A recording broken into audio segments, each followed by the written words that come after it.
Yari Show. You're listening to The Drew Yari Show.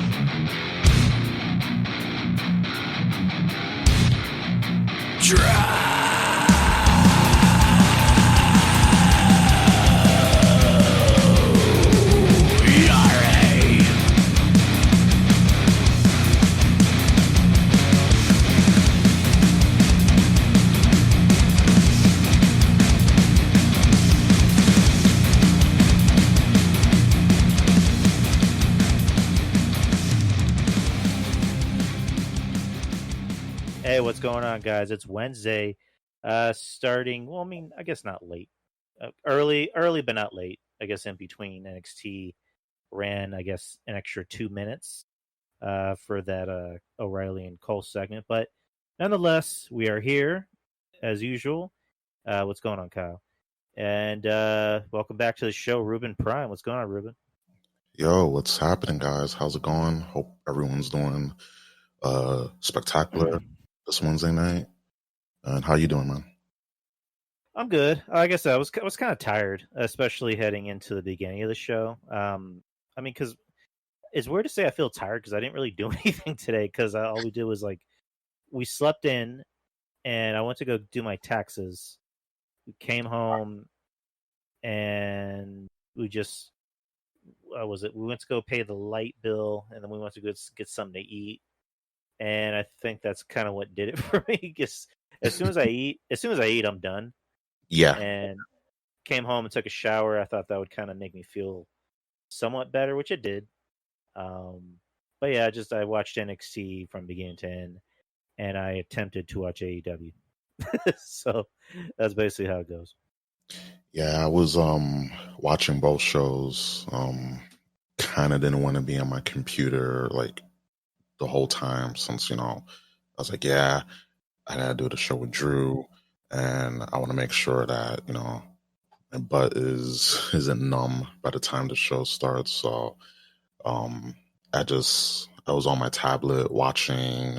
I had AEW on my tablet, and on my other smartphone I had NXT, so I can watch both shows, not on the computer. But I tried watching AEW. I was intrigued with the main event, some of the promo segments, but I don't know. It wasn't, you can't have a good show every week, to be fair. And I was watching NXT, and the show I feel was the better show, to be honest. Considering they got a pay-per-view, right? They got 2 nights, so they gotta build this thing like it's it's the biggest deal, Right. And just I don't know, just with NXT, to me it's just a little easier to watch. Granted, not every show is always that great. But now with the travel ban being lifted, you're seeing more and more guys come back, like Walter, Jordan Devlin. With AEW, it's just and I don't want this to sound like I'm always shitting on AEW because I don't hate it. I mean, there's people on there that I like. I mean, because I like Britt Baker, I like Thunder Rosa, I like MJF. Just to name a few, I like Pac. I like those people, but it's just everything else on the show I'm not crazy about. It's just anyone knows me knows I'm not the biggest Kenny Omega fan. I'm not the biggest Young Bucks fan. And also, I don't know if you saw this, it was proven that on Impact recently, it was the lowest drawing show. It was one of their matter of fact, let me correct myself. It was one of their lowest drawing shows of the year, even with Kenny Omega on the show. Not surprising. It's just the fact is that Impact, the glory days of Impact, TNA, and I watched a lot of TNA, DMW TNA, Total Nonstop Action, and even Impact, the dark days. But the good days are behind.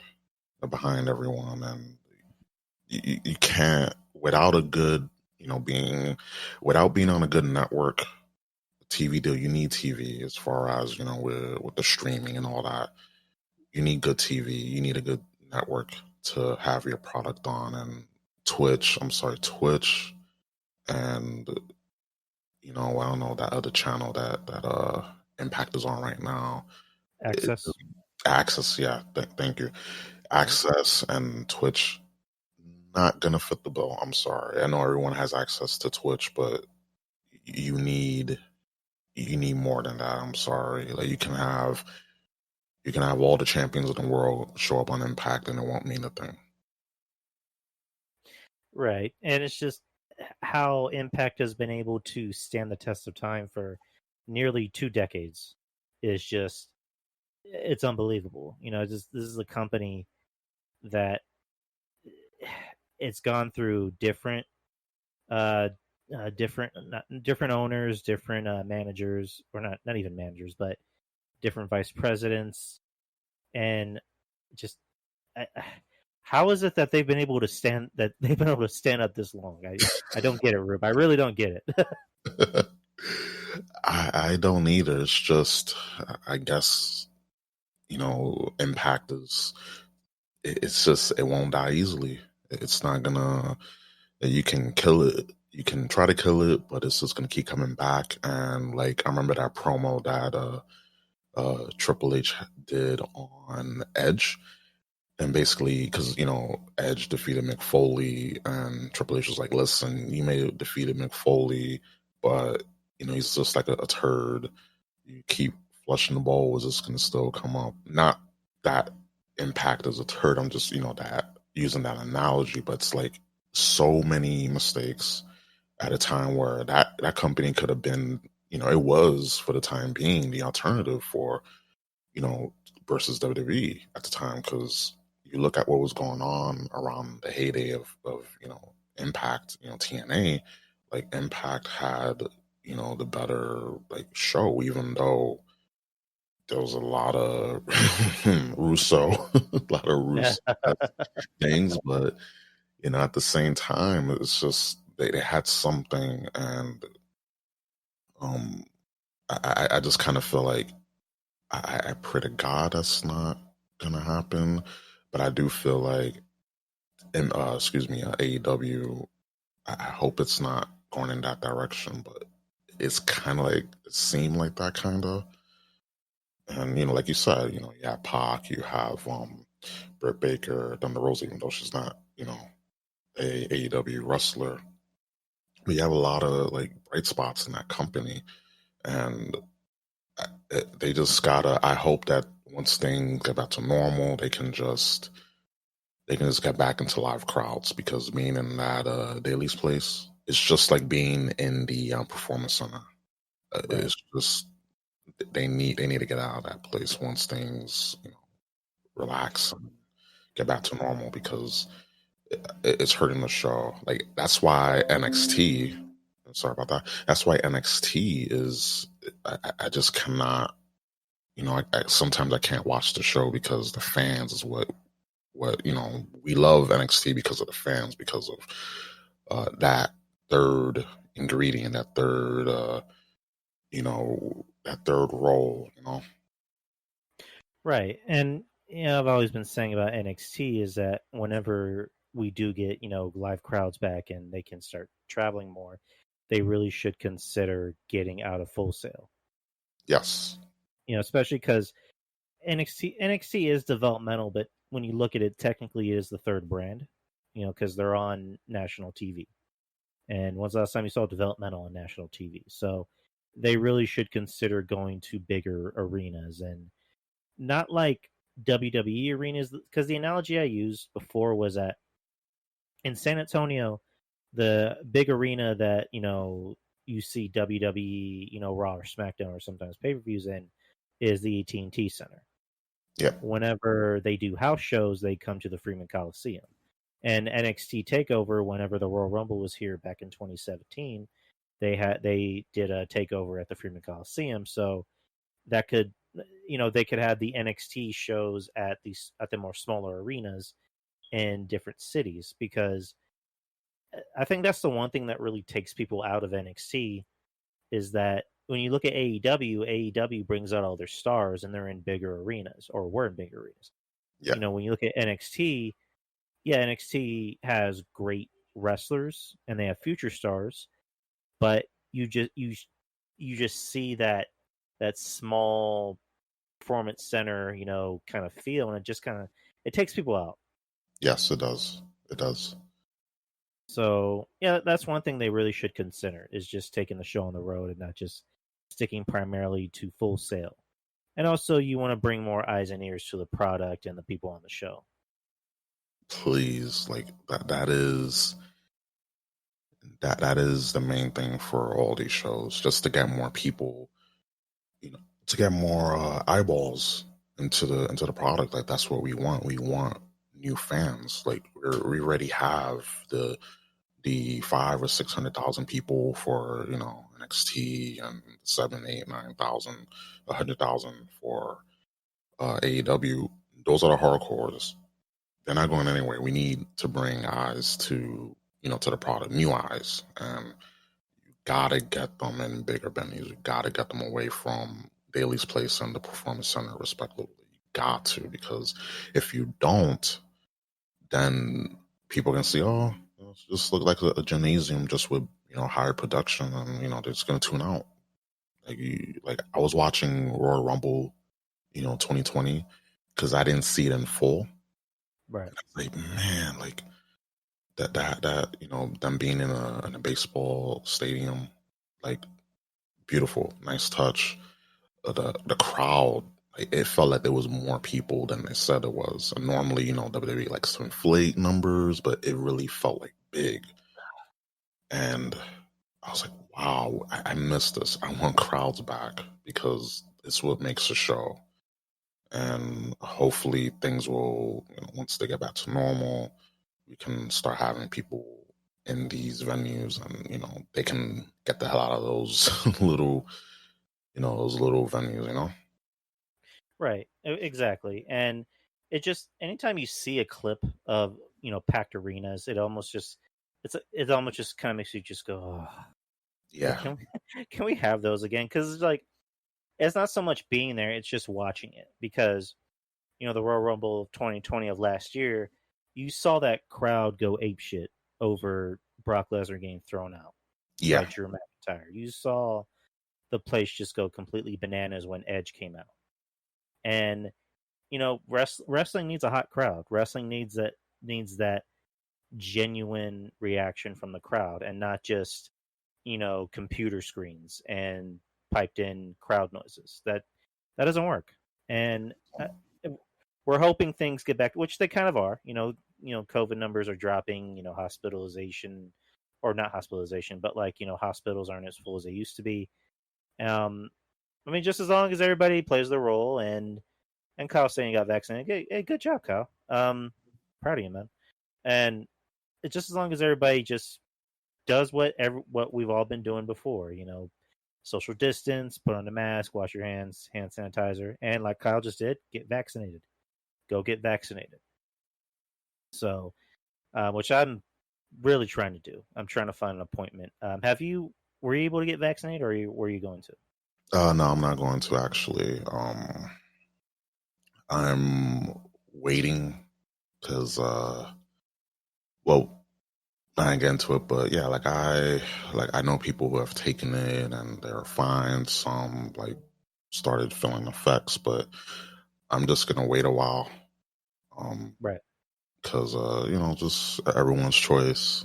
If people want to take it, like, that's cool, especially for some places that if you work in the medical industry, government agencies, things like that, you have to take it. And if you work any place that's eligible, you'll take it. I was actually supposed to take it when I was working at Amazon last year, and that didn't happen. And they had like a whole vaccination thing center there, and I was like, I was gonna take it, but then everything just went south there, and I was, I obviously wasn't able to take it. But hey, people want to take it, go for it.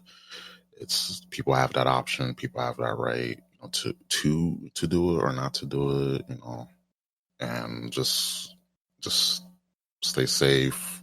The best thing to do is just to stay safe. Whatever you feel comfortable doing and not doing, do it. If you don't want to be around people, don't. If you feel like you're comfortable enough to be around people, go ahead.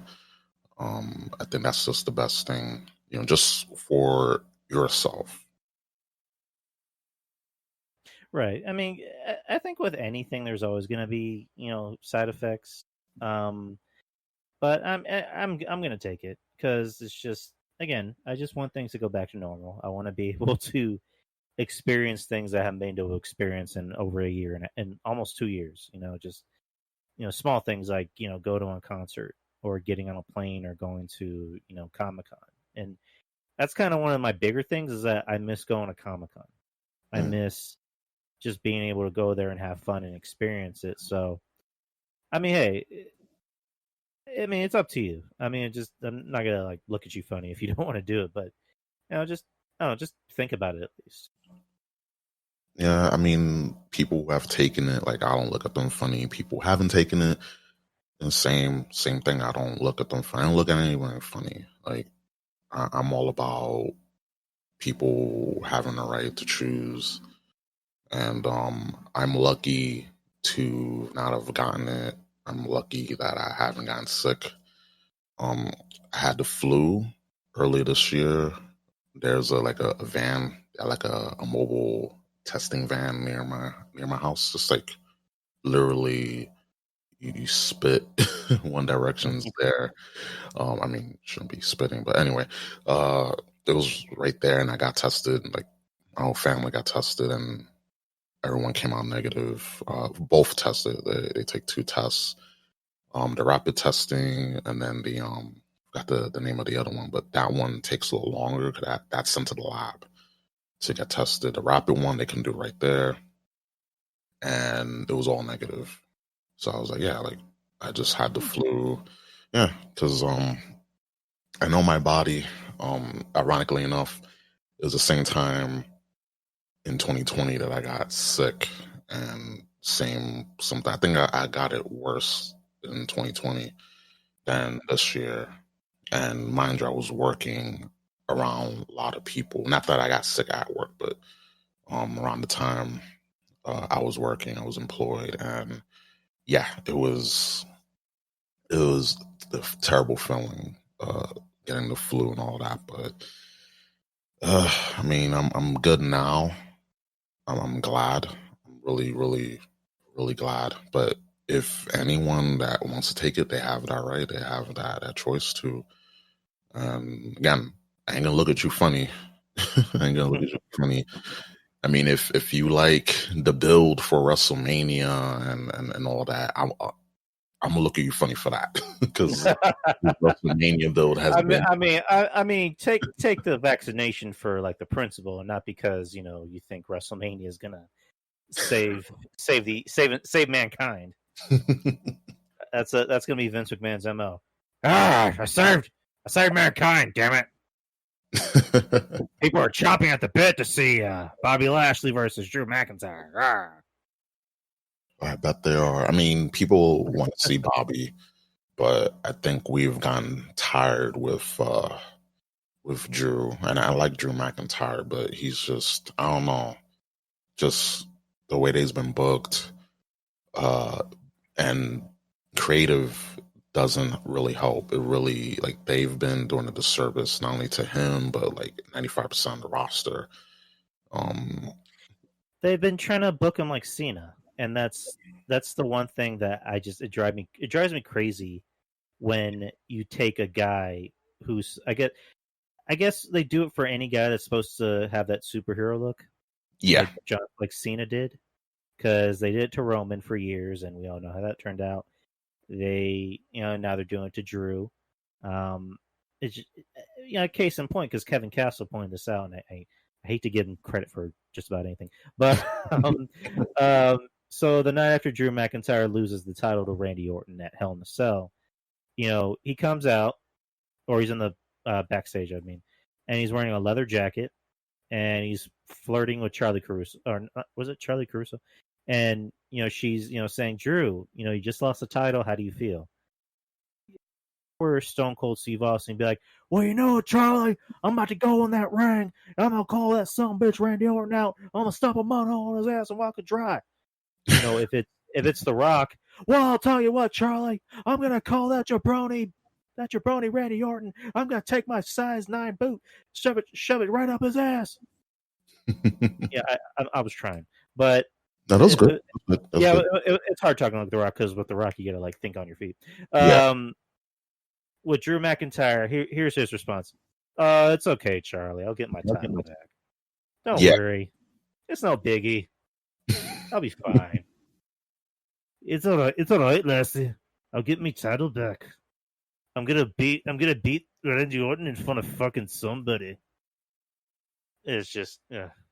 And it's just, and again, I like Drew. I support Drew, but it's just like there's that, and it's also something's kind of missing with them because you see Drew McIntyre and he looks legit. He looks like $1 million. He has a good look and he's good in the ring, but again, something's missing with them, and it's his personality. And I think he tries to do he tries to wrestle too pretty, if that's the best way to describe him. That makes a great deal of sense. I see what you mean there. Right, because you look at Sheamus, and again, I'm not the biggest Sheamus fan, but at least Sheamus knows his role. At least Sheamus knows, like, their feud together I like, because, you know, Wrestling Soup, you know, gave the best example of this feud, which is they look like they're just out there wrestling however they want to. And that's just beating the shit out of each other, because I'm pretty sure if you tried to go to Kevin Owens and say, hey, go out there and have a fight with Drew McIntyre or Sheamus, he's going to be like, you know what, I'm good. I'm not going to go out there and be too crazy. You know, these two are going to wrestle and you're just going to beat the shit out of each other because I don't think anyone else will. And it almost seems like they're doing it for themselves. Like this is a match they're entertaining themselves with, not anyone else. And again, I'm liking the matches, but again, go back to McIntyre. It's just, I don't know if they're telling him to do that or if he's doing it on his own, where he has to go out there and wrestle pretty instead of wrestling like a big guy. It could be both. I guess he doesn't want to disappoint, you know, Vince and all that. And, you know, they tell him to do that, and he's like going with it. And I mean, he's pretty agile for you know a big guy. And mind you, you look at Drew McIntyre, like when he debuted, and I was like, Jesus, like he put on so much muscle, you know, facial hair. Like telling you, facial hair really it helps. It really helps. Talking from a guy that has all facial hair, it helps. It helps a great deal with the look, and he really transformed. So he has the look, he has the size, but the superhero stick isn't. It's not helping him in the long run. Him acting like Cena, and the booking, the horrible booking, him like crying. He was just like, remember that time he was crying when Sheamus betrayed him, and he was backstage. You know, that ring backstage for the promo segments. He's crying. I'm like, no, I don't remember that at all. Yeah, I mean, to be fair, Raw is insufferable to stand, you know, to sit through. So I get it, but yeah, I saw the episode, and it was like a few weeks back, and this is before Elimination Chamber, basically, because you know, Bobby Lashley, The Miz, you know, this is before the Miz and the Elimination Chamber, but he was just crying. Like, oh, Sheamus betrayed me. Friendship over a decade. Friendship just gone. He was crying. I'm like, why are you crying? Like, I'm sorry. You know, we got emotional. I get that, but you should be mad. You should be the way that he was later on in these past few weeks. Just you know, kicking the shit out of Sheamus and them having them brawls. That's what we wanted to see, not this sobbing, crying, you know, sob story, Drew. No, it's the booking. Like, all overall, the booking of the majority of people in that roster, in the main roster, is just atrocious. They don't know how to write for people. They don't know they don't even know how to write themselves out of a paper bag, like literally, a wet paper bag at that. it's just these too many of these Hollywood writers that just they clearly don't know how to write a wrestling show. And I pitched the idea that why doesn't Vince consider having, I don't know, the producers or wrestling people write a wrestling show? It's just that, or bring in, people who worked in, the comic book industry. Because when you look at when you look at wrestling, it's basically a superhero, or a comic book come to life. Yeah. That's kind of what it always been. And I had Rob from Wrestling Court on last Saturday, and he told me Vince doesn't look at. He basically explained that Vince McMahon doesn't look at comic books as I guess, what's the word to look for, as like a, not a hot commodity, but like something that's kind of on the level of his interest. Yeah. Like, Yeah. because he thinks of wrestling as sports entertainment, which is that dirty, those dirty two words that he introduced to the public. Yeah. Because in his mind, he's thinking that one of these days he's going to win an Emmy for WWE Raw. But it's just like, that's never going to happen, dude. Never. And I've been saying for a while, I don't think wrestling will ever be mainstream. It'll never be must see TV like it was in the late 90s, 2000s. The best thing you can do is try to make it cool, make it interesting. Make it something that not just adults can like, but also kids can really like. And the fact that they're still trying to do the whole, we're PG, we're family friendly, we're all about the kiddos. It's like, yeah. Do you have any, like, okay, Ruben, what exactly were you into when you were 10? Let's see, 10 years old. Wow. Good times. 10 years old, I was into, the Saturday morning cartoons, just going up the level, Saturday morning cartoons. I was into, of course, I was into WWF, like we had large in life characters. It was, I like certain, like Saturday morning, Friday night kid stuff, as any 10-year-old would like. But then I like, some little bit of gritty. I love wrestling. I love, just like hardcore, just like PG-14 stuff, versus like I look back and I'm like when we were younger, like we had it so good versus now. And it's sad that people think that what we have now is, the younger people, and I don't fault them, that much. But they feel like, oh, like what we have is so cool, and we have what's on wrestling on Monday nights, and we have Fortnite and all this stuff, and it's like, uh, like, man, if you were born like a decade or so before, like you will really, you will know what you're missing out. Um, it's crazy.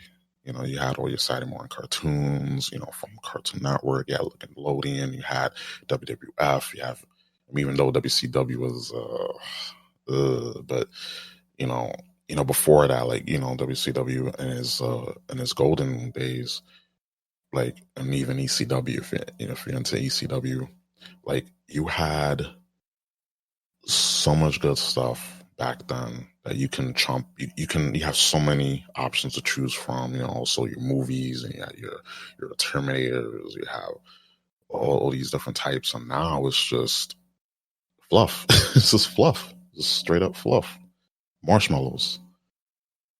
Pretty much. And it's just like with WWE's, it's almost like they try to talk to you like you are children.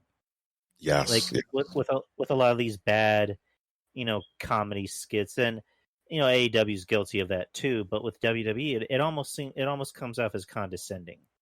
Yes. And I guess we can segue into the. We're going to go back and forth on the show. We're not going to stick to a script. So, let's segue into the Alexa Bliss and Randy Orton, thing from Fastlane. Yeah. So, I guess if anyone did see Fastlane, so one of the matches that was advertised was Randy Orton versus Alexa Bliss. And, the storyline is that, Randy Orton burned the Fiend alive. And Alexa Bliss, I guess, is like, his puppet slave, what do you want to call it? And she's been making Randy Orton's life a living hell. She burnt his face, quote unquote, and his wounds, healed rather fast. Miraculously. Miraculously, it's a miracle. It's a miracle. And what happened after that? So she basically called out Randy Orton and said, "I want a match at Fastlane." Blah blah blah. Yep. And it wasn't really a match. It was just I guess you can call it a skit gimmick, if that's the angle. Yeah, angle skit. Yeah, any of those. Right. Yeah. And it was funny because they tried to present it as serious, but it just came off as funny. And the whole thing where Alexa Bliss just makes the lights from the top fall down, and Randy Orton just goes, "What are you trying to do? Kill me?" Oh man. So I mean, it wasn't a match because there wasn't any tie ups or anything like that. Like Ruben said, it was a skit. It was basically to set up a future feud. Yep. And then during the match, you just see a hand come out from under the ring and grab Randy's ankle, and it's the Fiend. The Fiend is back and he's burnt and looks like a burnt GI Joe action figure. So, or Chucky doll, or that, yeah, or that, yeah. So, and then the Fiend takes him out and pull up. Yes. And yeah, the very next night on Raw, the Fiend came back and took out Randy again, and then Alexa pointed to the WrestleMania sign, so it's going to be the Fiend and Orton at Mania. Do you want to go ahead and talk about this? Yeah. You did gloss over an important part that the Bliss bots were just going crazy. I mean, I was just, it was intriguing, but for different reasons, because just the way that Alexa Bliss pinned Orton in that match at Fastlane. Oh yes, yeah. I forget. I can't believe I forgot about that. Thank you for it's cool. Yeah. No problems, man. Orton's wife was pissed off, and she tweeted at Alexa Bliss. She was like, "You lost your damn mind. Like, me and you have problems because she's sitting on him, and with the internet, you gotta love the internet. It takes something, and they will make into a meme. Sometimes I love the internet. So you had all those memes of Alexa pinning Orton the way he did. There was so many memes, but yeah, that was like the best part. But this whole thing was just, we all knew that the Fiend was going to come back eventually. We all knew that. We all knew that this was leading to it. But I guess because it was drawn out, and we already knew, and I guess we wrestling fans tend to be a little bit impatient. But I mean, it was funny when I was watching the match. I was like, yeah, this ain't gonna, it's gonna be hokey. If this has to be hokey because look who's involved. And I love the Fiend, I love Bray Wyatt, but just the way that it feels like with Alexa and what she was doing, she's like she's upstaging him, because she's been doing a lot of good work. She hasn't wrestled much since being in this new persona, and I think that's good. I think that's a good thing that she's just been this, as you said, the puppeteer, the puppet or the puppeteer, whichever like aspect you want to take. But yeah, she was very good in this role, and I wonder what they're gonna have her do after this storyline, like, ends, because I don't know. But this whole thing, as hokey as it is, I'm a fan, but I see why people are like, yeah, like, this is drawn out. This has to end. The Fiend's buried. I mean, he's buried when Goldberg, attempted to give him a pile driver and failed at a Saudi Arabia show and took his Universal title. Like that was a that was definitely when he got buried. And I don't know. I like the Fiend. I like Alexa. I like what they were trying to do, but with the booking, yeah. Kind of the opposite with this feud. I don't really care. Mm. Just I know a lot of people think Alexa Bliss is doing God's work and she's doing the best job, and Yeah. it's just I don't know. Alexa Bliss just hasn't really been interesting to me in a very long time. It's good that she's not wrestling anymore because she just wasn't a very good wrestler. I mean, because I think she even said it herself that she is a good actress, and Yes.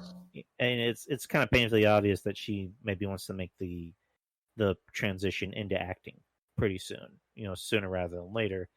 So, I mean, one thing I'll give her credit for is that she has good facials. Yes.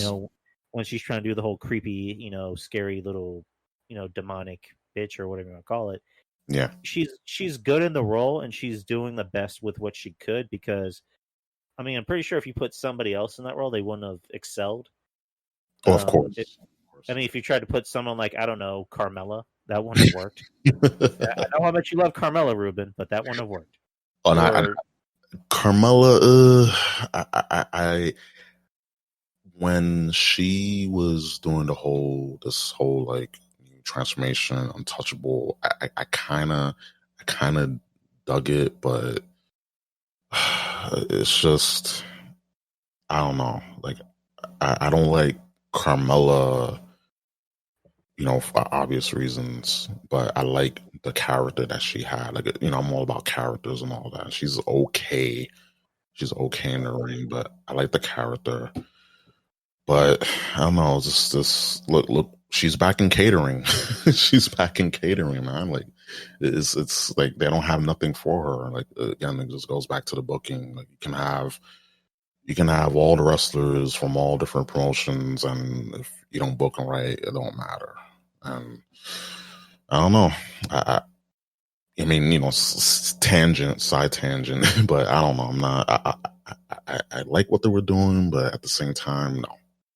It was a no for me for Carmella. Right, and yeah, pretty soon she'll be in the unemployment line. So, anyways, going back to what I was saying about the Fiend.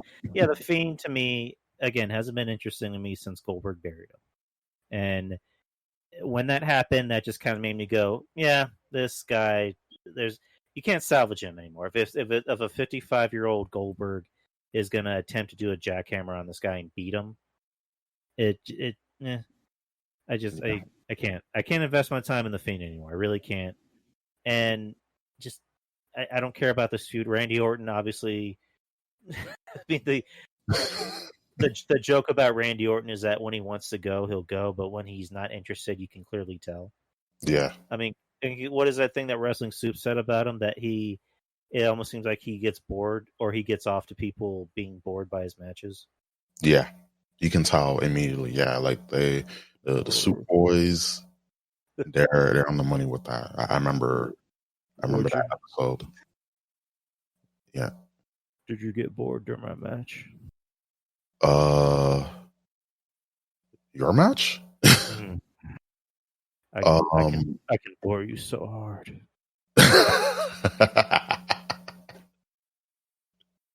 It's like he's standing in the ring. I'm pretty sure he can tell if someone's enjoying. He's like, someone enjoyed my match too much.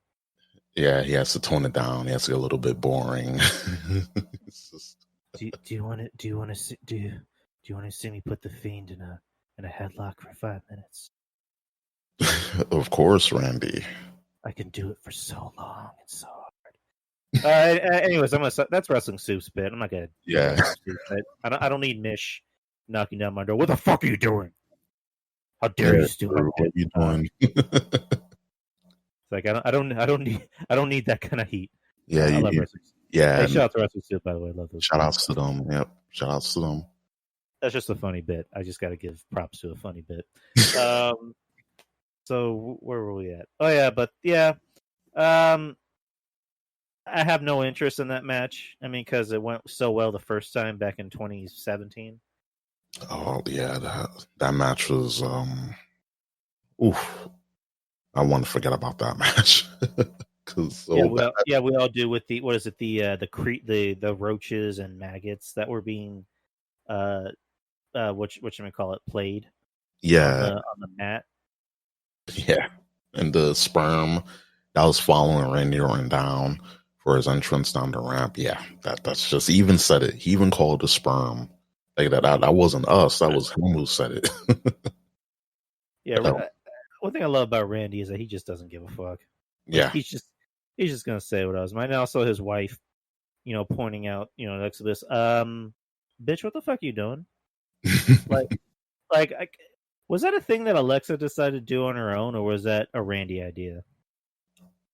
I mean, if that was a Randy idea, Because I can't imagine Randy.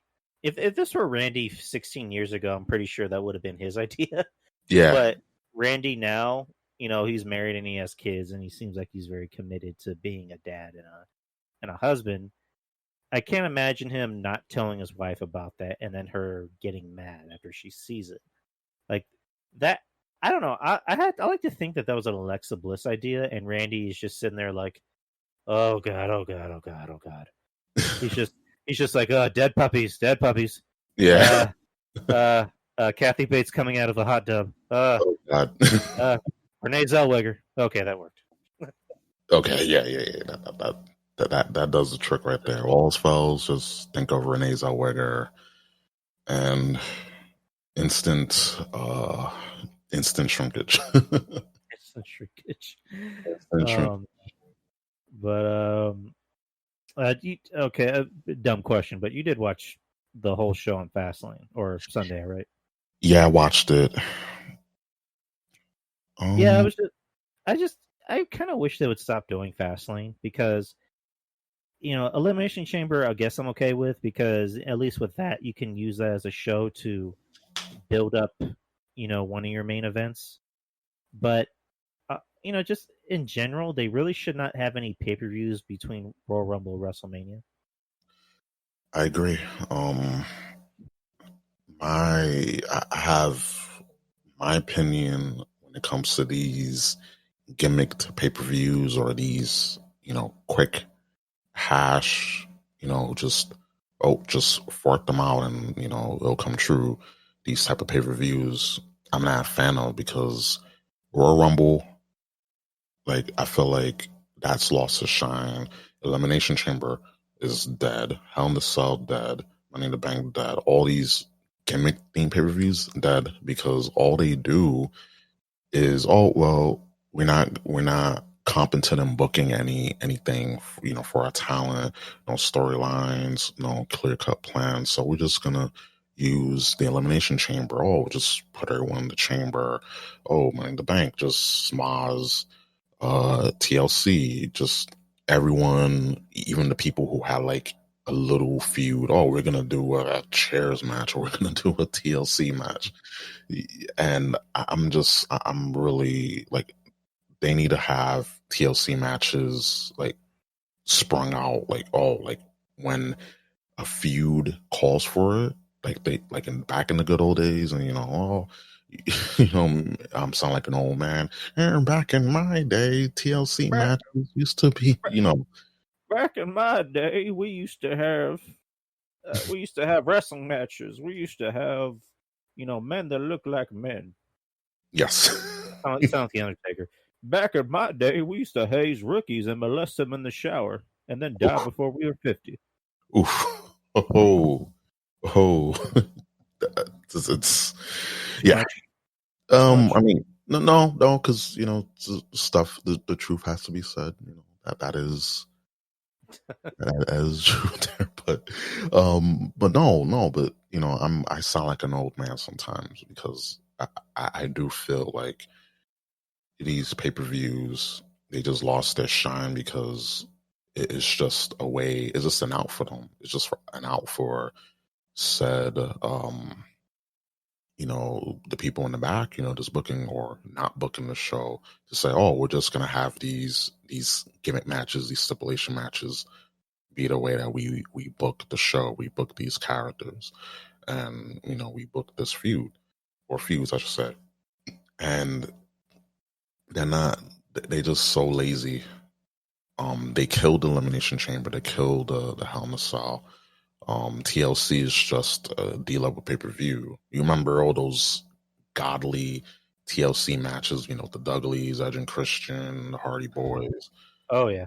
Yeah, like Hell in the Cell with Mankind, Undertaker, you know, Triple H, was it Cactus Jack? Yeah, Cactus Jack.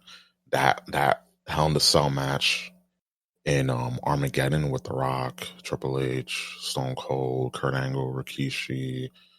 I know I'm forgetting someone else. I apologize. But yeah, those matches, those stipulation matches were so good back in the day. Now it's just that time of the year. It's like, just they go into autopilot and they really gotta just stop. Just have your main big four, and then you sprinkle in you got WCW. You brought out WCW. I know NXT is using some of the names, right, like Halloween Havoc, things like that. But and the in your house stuff too, right? But like you got these names, like use them. You get that pumpkin out of storage. Get that pumpkin out of um Hartford, Connecticut. Get that big giant pumpkin. I know they still have it. get that, for Halloween Havoc. Just please, because they just killing these gimmicks, and these pay-per-views are just dog shit. In honesty, on all honesty. Right. And that's kind of the one thing we used to look forward to is just like a lot of these pay-per-views like Armageddon. It's like, Armageddon, we're getting a TLC match. It's like, oh fuck yeah. No mercy, no mercy. The big, the main event is going to be a Hell in a Cell match. And it's just I don't know. Just I don't know if it's going to be a thing where it kind of has to be, because I can't imagine them not noticing the fact that these gimmick pay-per-views are just, they're watered down, because Hell in a Cell used to mean something, and now it's just a big giant red cage. Yeah. TLC used to mean something. Elimination Chamber used to mean something. Elimination Chamber was a rare match that you did. Yes. That was kind of a way to to kind of have not necessarily a blow up food, but if you're trying to include everybody in one match, that was a nice way to include it. And the same thing, Money in the Bank. Money in the Bank was one of the highlights of Mania, and then you give it its own pay per view, and that was also a nice way for guys to actually get paid. But I guess before the network came over, so we're glossing over that. But yeah, just that's kind of one. I guess my own wish is go back to just having regular pay-per-views and keep the gimmicks as gimmicks. Yep. Keep the gimmicks as something special. Make them mean something, and not just we're gonna have 3 Hell in a Cell matches, and one of them is gonna have an actual storyline to them. Yep. And there's not gonna be any blood. We're gonna have 2 Elimination Chamber matches. There's not gonna be any blood. That's another thing. Let there be blood, please. Like I'm not saying blood in every match or Crimson Mask. But just like if you're gonna have a cage match, why is there not an ounce of blood? I mean, because again, quoting Jim Cornette talking about Elimination Chamber, 2 cage matches and not 1 ounce of blood. Yep. Going back to Hell in a Cell, 3 Hell in a Cell matches. That match with Bayley and Sasha, a lot. People said that was the best match of the night, and not 1 ounce of blood, not 1 bruise, not 1 cut, not 1 scar. It's just like these 2 are supposed to have a blood feud. And another thing is, whenever I hear someone say, this is going to be a blood feud, I'm like, is it really though? I mean, it's WWE. Is it really going to be a blood feud? I mean, you look at Adam Cole and Kyle O'Reilly, their match at TakeOver. It's going to be, what is it, a non-sanctioned match? Yeah, because O'Reilly, he's medically uncleared, so that's why it's unsanctioned. Which it makes sense. It makes a great deal of sense. I'm looking forward to that match.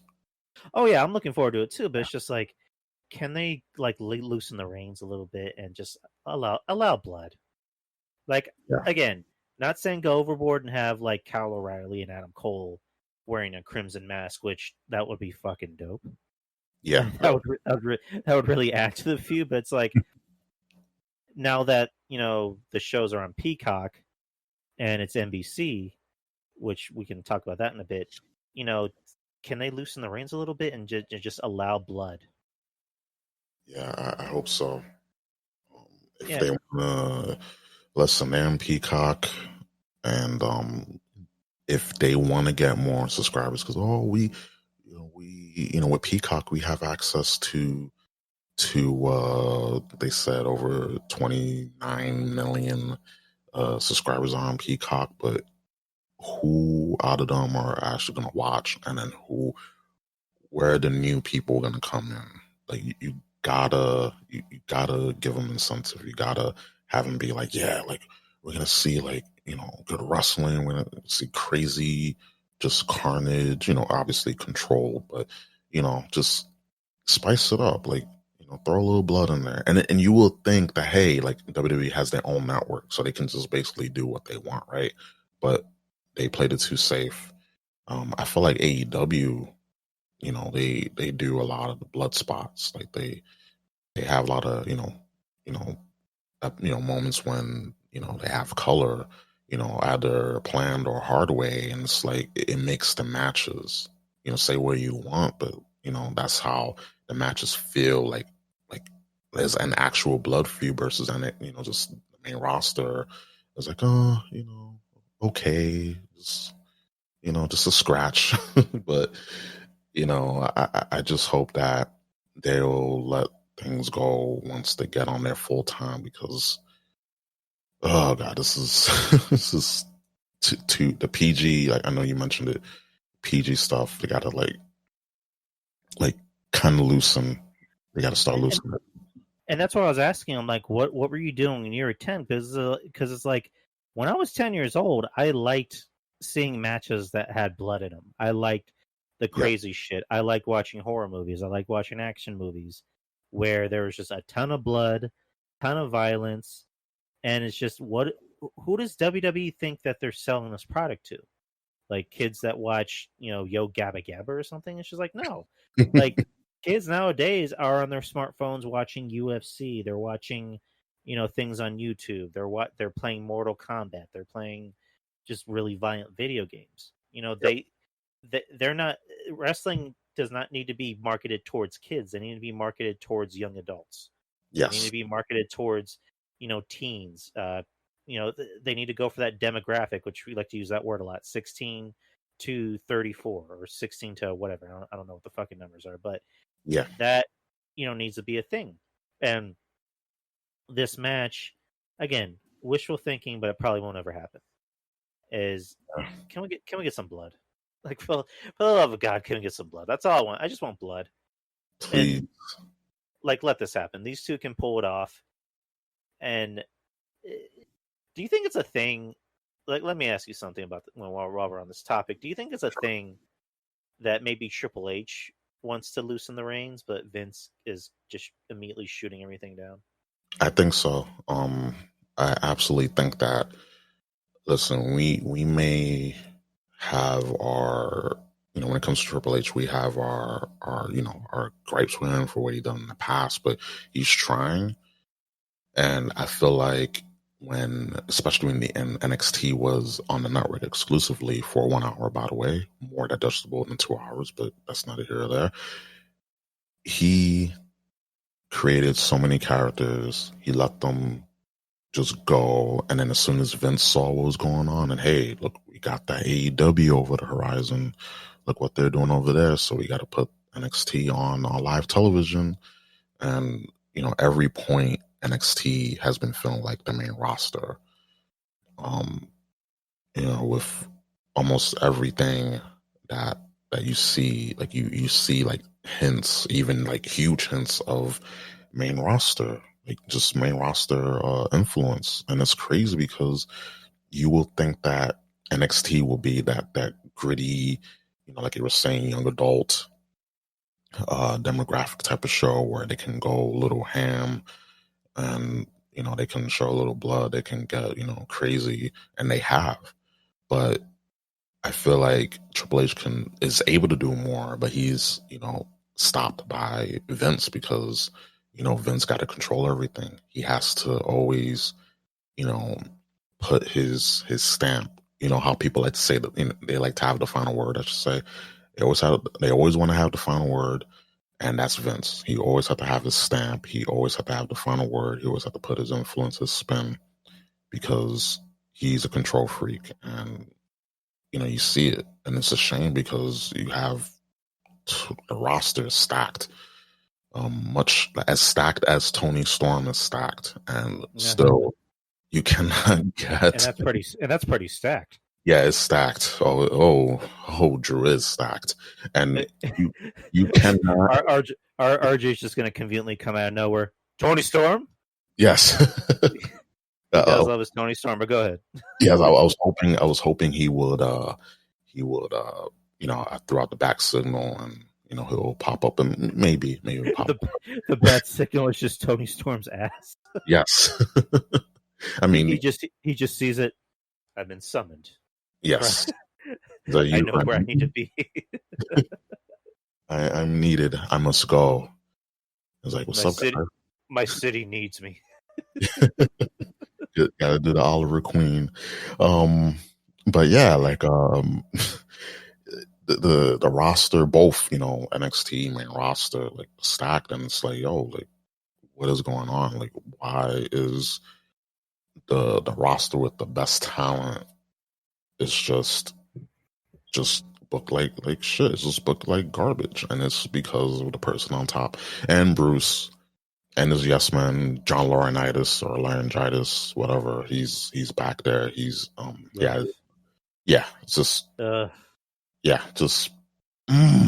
just going backwards, man. I heard that. I was like, just whatever. Just I don't know. I thought I was reading a fake article, but it's like, nope, he's back, and they gave him a what is it? They gave him a new position, which was what was it, like general manager of talent, or what the fuck was it? Let's see. Just a quick Google search.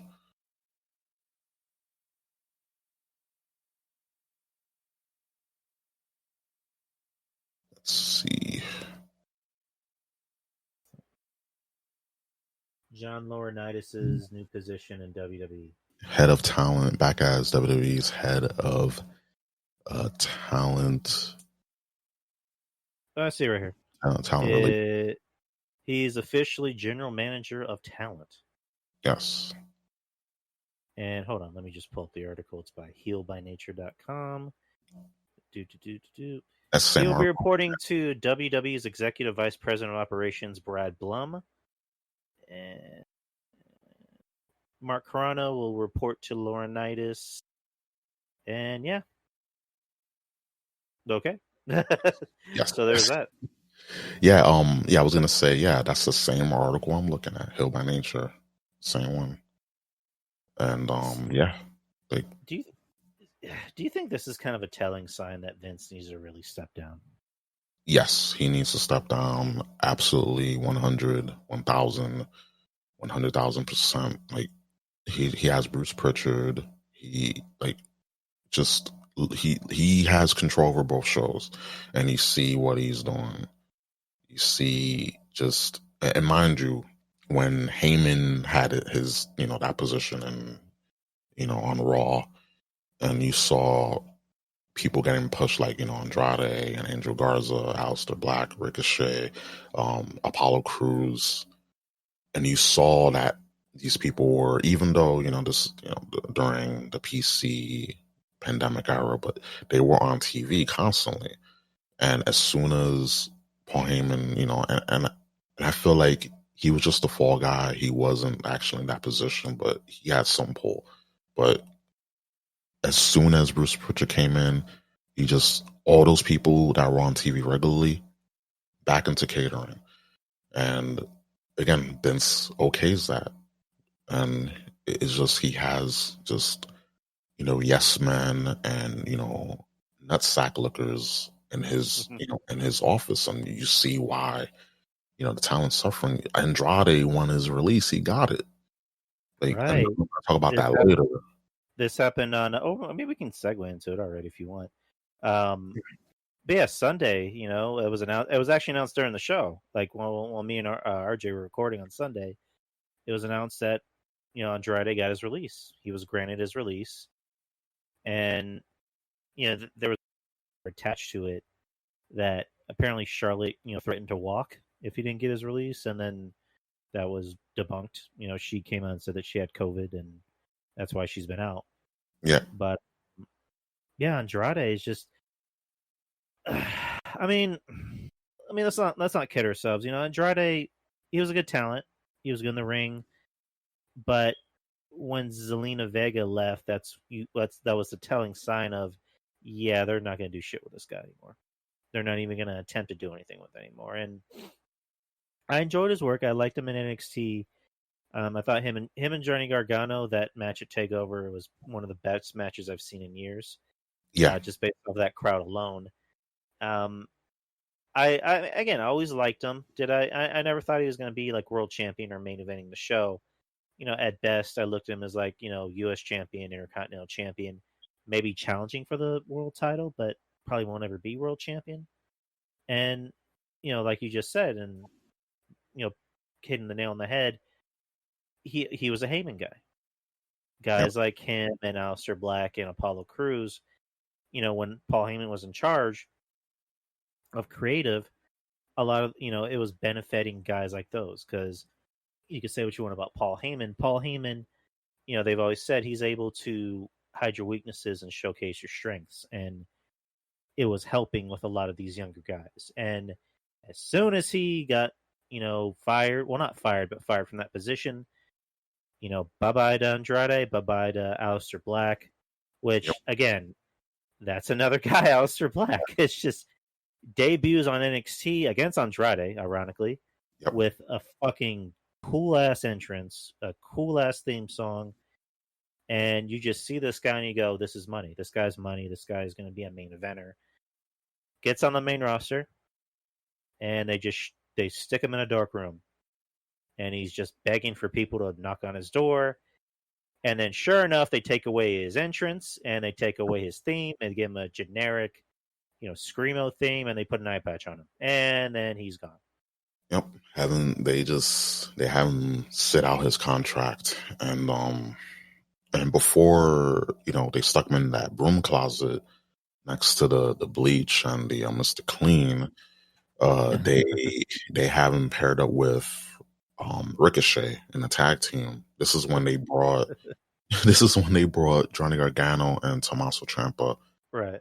up, because Vince wanted them up. I'm like, why?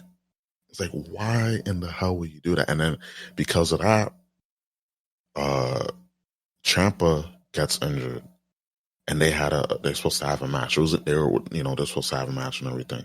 I'm like, why? Why? Who let this fool in charge? Like, why is this fool still in charge? It's crazy. I don't know. I'm just laughing because you said they stuck him in the broom closet with Mr. Clean and bleach. I just picture a janitor walking in there, and he's like, "Do you want to fight me? Do you want to fight me?" No, I'm good. And then he just starts beating the shit out of him.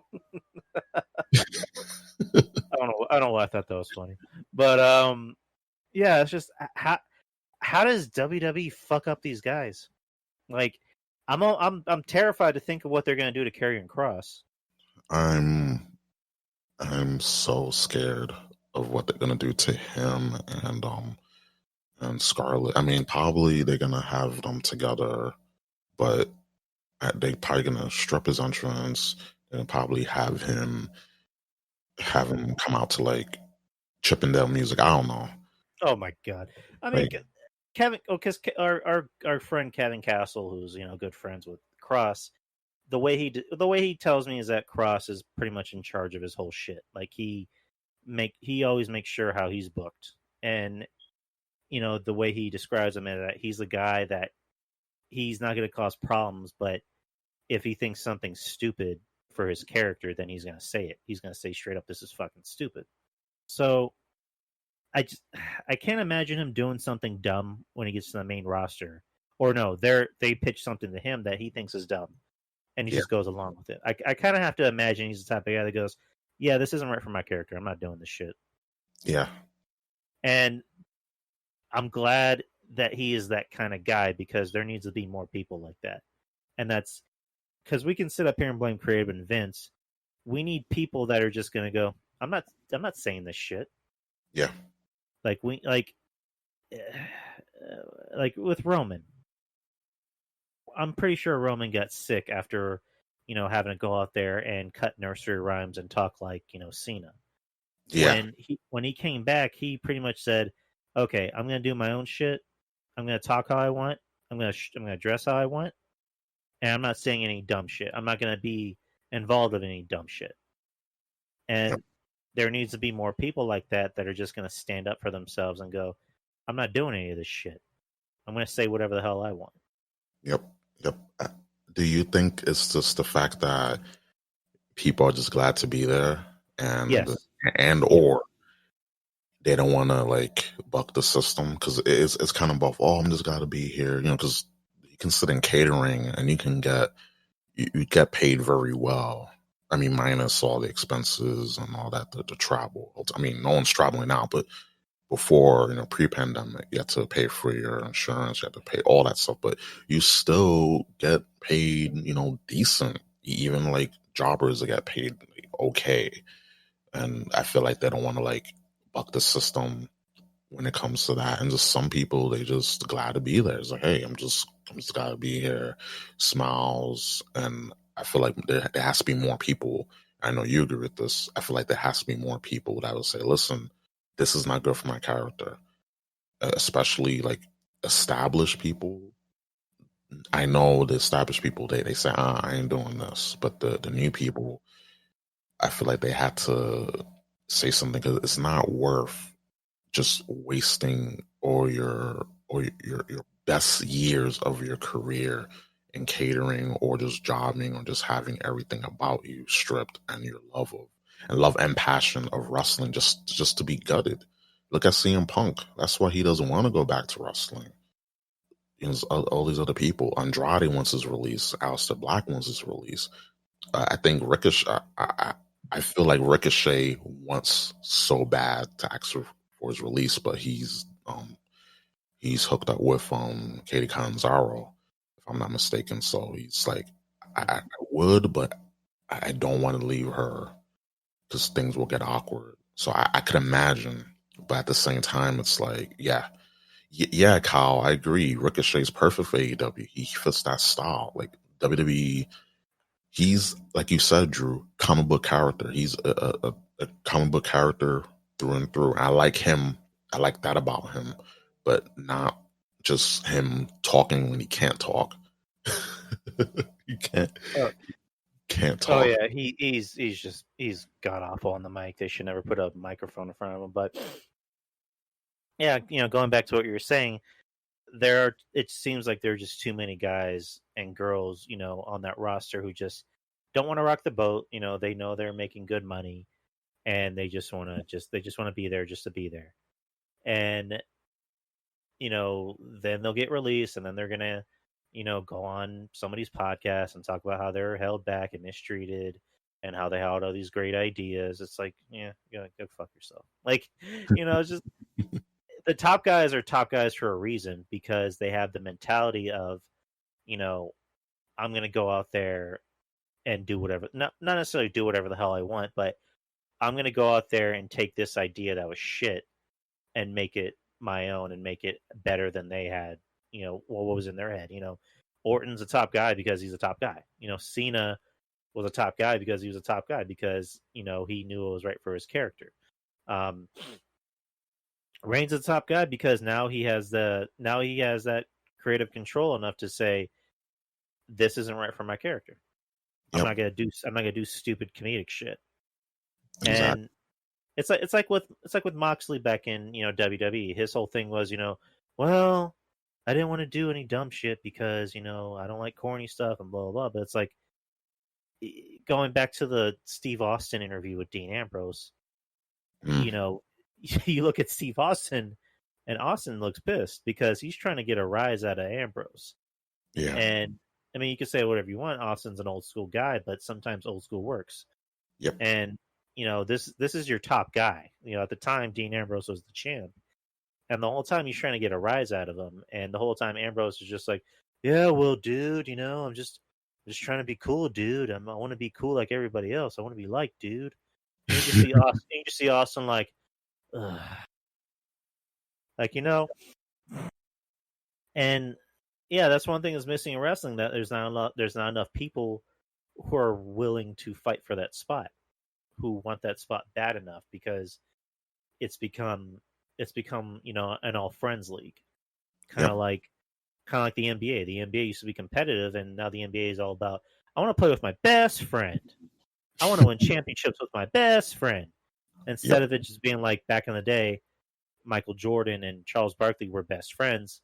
But when they're on that court, Michael Jordan's like, I will fucking cut off your dick just to win the championship. Like I will literally fuck your wife right in front of you just to win this championship. And nowadays, like, let's be best friends. I want to be his best friend. Let's play with my best friend. And case in point, All Friends Wrestling. Let's sign our best friends. Like Jacob Fatu, nah. Alexander Hammerstone, nah. Yeah. Let's give QT Marshall a job. Let's give Sean Spears a job. It's just Brandon Cutler. No. It's pronounced Brandon Cutlet. Oh! I'm sorry. I mean, I had chicken cutlets the other day. They were delicious, by the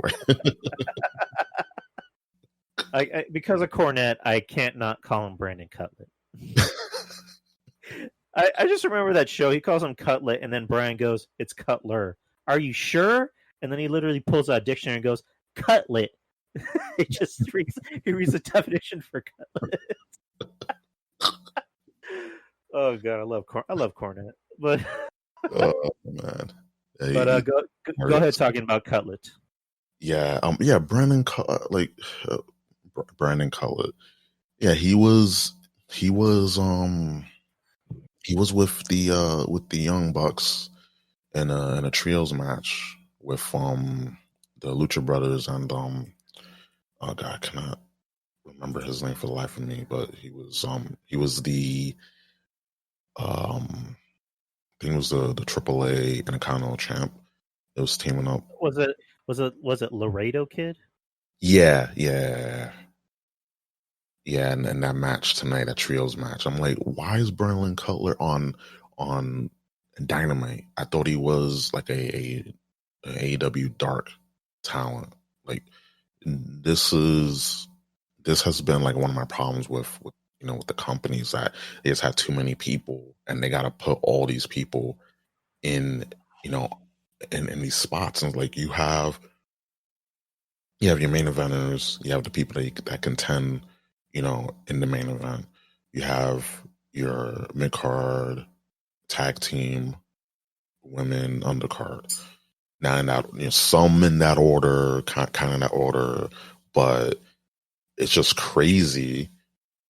It's just crazy how you have you just have all these jobbers and you just have all these smiles of people at a time. And it's like, you gotta stop bringing in all your friends, best friends wrestling. You gotta stop that. It's just too.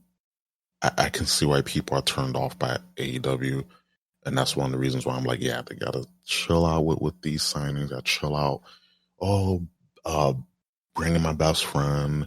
We can wrestle together. Oh, it doesn't matter if we're any good. That's my best friend. It's okay. We're here, and. This other guy, Luther, I forgot the guy's name, the jobber, and like, why? Probably nice. Is it that guy that was Jericho's friend and they main event in an AEW show once? Yeah, him. I'm like, why? Just nepotism is it's a thing. It's a thing. Oh Lord. Speaking of nepotism, Cody Rhodes and Brandy are going to have their own reality show. Yeah, I unfortunately turned around while I was doing something, and I just saw them on the TNT commercial. I was like, great. They're trying to be so much like like they're Miz trying to and be Maurice. yeah. Because I'm sorry, Ms. and Maurice, they come off as authentic and natural, even though I know people may. Likable. Yeah. Yeah, they're likable. They're authentic. They're likable. The Miz is just like underneath all. He's just a goofy guy, family guy.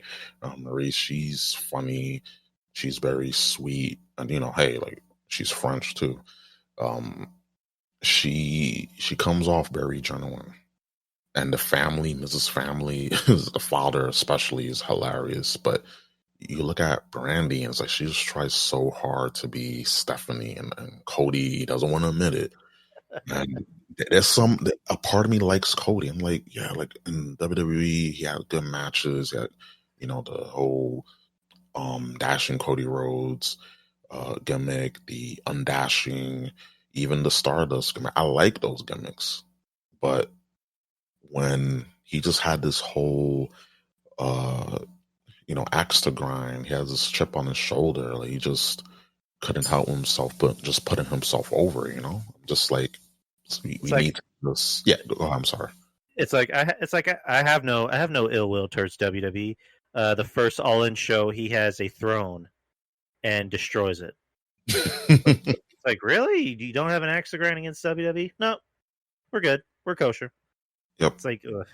But I'm in the same camp as you. It's just I want to like Cody. I want to like his matches. I mean, he's not. I think he's kind of maybe a little overrated in the ring, if you ask me. But he's not terrible in the ring. He's maybe the best worker that they have there. But you just look at his personality and go, "Why am I supposed to like you?" Because you try to act like your dad. You try to do the whole "I'm a common man. I'm one of you," and it's like, dude, anytime I see you, you always wear suits and you come off as this kind of arrogant, pompous douche, and you say really dumb shit. Mm-hmm. Mm-hmm. But it's like I don't get it, and the way his character is booked, it still doesn't make sense because it's like, dude, you're a heel, act like a heel. Yeah. It's like I don't see too many baby faces coming to the ring with their whole crew. Yeah. It's I don't know. Cody's just weird, and Brandy, another one of those people is just like I don't get what she's trying to be. I don't know why she's trying to act like Stephanie McMahon so much. Yeah. Identity And crisis. It's identity crisis. this show is really not going to do him any favors. And by the way, do you want to know what it's called? What's it called? It's called Roads to the Top. Of course it is, because oh god. Of course it is. Of course. Yeah. Oh my goodness. I'm color me surprised. I am shocked. Oh Lord, I did not know. It's just like it's just that the egos, man. And again, like towards Cody, like I like Brandy when she was an announcer and in WWE. I was like, yeah, this girl, really really attractive, pretty, good voice. And then it's like when you see them away from WWE, like their true egos come out, and it's like, come on now, like this is why people don't like you. This is why people just despise you, not because of your skin color or whatever. It's just because you come off as arrogant, but you're trying to be the good guy. You're trying to, oh, I'm the good, like you said, oh, I'm trying to be the common man. Cody Rhodes trying to be the common man, but he comes out with his whole crew, his whole posse, you know, and he wears suits, and he's a nice dresser. Don't get me wrong, nice snazzy dresser, but you're trying to be one thing, but then you're a totally different thing. Your gimmick is one thing, but it's a totally different thing. It's sending mixed signals, and this is why people are not like gelling. The hardcore, um, New Japan and Bullet Club and being the elite fans, they're gonna love him. But you know, real people, they can see like his BS. They can smell his and hers bullshit. I don't know. How much are you willing to bet if somebody says something nice about his kid, he's going to make a comment like, "Hey, what about me?" Probably, I'll bet like if I bet a let's see, I'll probably if Cody says that, I will buy the next pay-per-view. I'll definitely Oh my god! order it on Fight TV. I'll definitely order on whatever provider, because I know he vanity searches himself a lot on Oh yes. he does, and his Oh right. yeah. Yeah. Like if anyone's not too familiar, him and Wrestling Soup had a little schmoz, a few years ago. DJ BTB Captain Cold, follows me on Twitter, following back, good dude, my boy. He actually did a diss track on Cody Rhodes, and I think I heard it. I think they played it it on Soup. Yes. yes, because he has a SoundCloud account, so I'm pretty sure if you go to it, you'd be able to find it, and it's so amazing. I mean, credit to Cody, because Cody was a good sport about it, because he actually commented on it. He said that he thought it was kind of funny. So I mean, I gotta give respect where respect is due. At least he was nice. At least he was cool about it. But Yeah. uh, but yeah, let's get off the topic of Cody. Yeah. Um, so I said that I didn't finish AEW, but to me, Okay. the best part of the show tonight was Britt Baker. Yes. Britt Baker came on, did a promo, just basically talking about last week's match, and she gave a really good promo. She came out and she just gave the typical, bitchy promo where she says, "I am the women's division," and talking shit to Mick Foley, saying, "I did in one night what you couldn't do in 20 years." And you see her do that on AEW, and then you see Adam Cole on NXT, and it's just like, these guys are really good at playing really just asshole heels. Yes. But I'm pretty sure if you met them in real life, they're like the nicest, sweetest people you ever meet. Yeah. We were talking about that the other week. Like, good heels are that they end up being really nice, guys and girls, and that's true. It is very true. Right, because that's the thing I've always heard about Adam Cole, is that he's always going out there playing kind of this prick, arrogant heel, and then you see him on the streets of New York, doing the Adam Cole baby, thing with two little kids, and you're seeing him kind of be a goof on Up Up Down Down. It's like, this is a sweetheart, like I can't boo the guy when you see how much of a sweetheart he is. Yeah.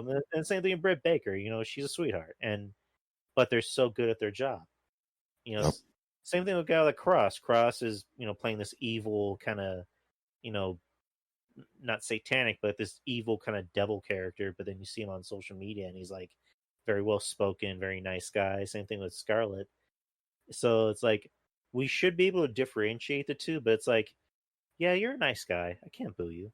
Like, I can't boo you at all. You're a nice guy.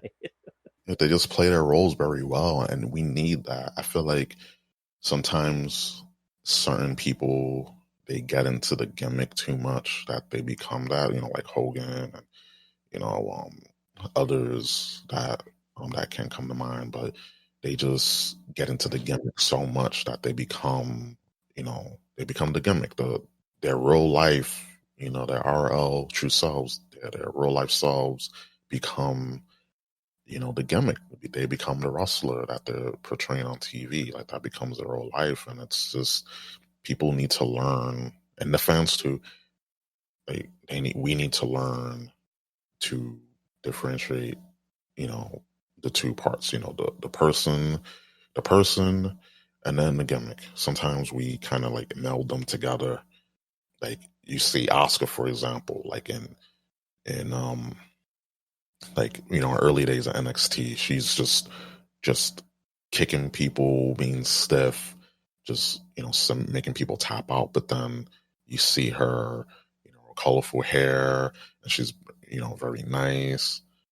And now she has like her YouTube channel, whatever. And I'm just wow, like you wouldn't have thought that she's like a killing machine. That this nice, Japanese woman in colorful hair, that she's a murder machine. Just things you don't really think about. You try to you can't believe it, but it's like, oh, okay, like I wouldn't have guessed, because they play their roles really well. Minus all the stuff that WWE's been doing to her, but good example nonetheless, right? Right. But yeah, back what I was saying about Britt, and because Yeah, I put it on Twitter, I don't know if you saw it, where I said, I think Britt Baker is more over than Kenny Omega. I agree. I absolutely agree. Like, again, it's just the genuine factor. Like, she comes off as much more genuine than Kenny Omega. I feel like Kenny Omega, and I'm not like, I don't hate Omega like a lot of people do, and I'm not like a super hardcore blind fan of Bullet Club and whatever, but I see that Omega is trying really hard to be cool, like be a heel. And it doesn't work at all, because he comes out in these like weird 1990s mom jeans or whatever the fuck they are. He talks in that weird, sex phone operator voice, and he's not cool. You see him, and it's like, okay, he's okay in the ring. I mean, because again, I don't think Kenny Omega is the best wrestler currently. That's just my opinion. He's not better than Daniel Bryan. He's not better than AJ Styles. He's not better than Adam Cole. He's not better than Kyle O'Reilly. That's just my opinion. People can argue with me all they want about it. Send your hate mail to me. But as far as him being cool, it's like, dude, no. Yeah.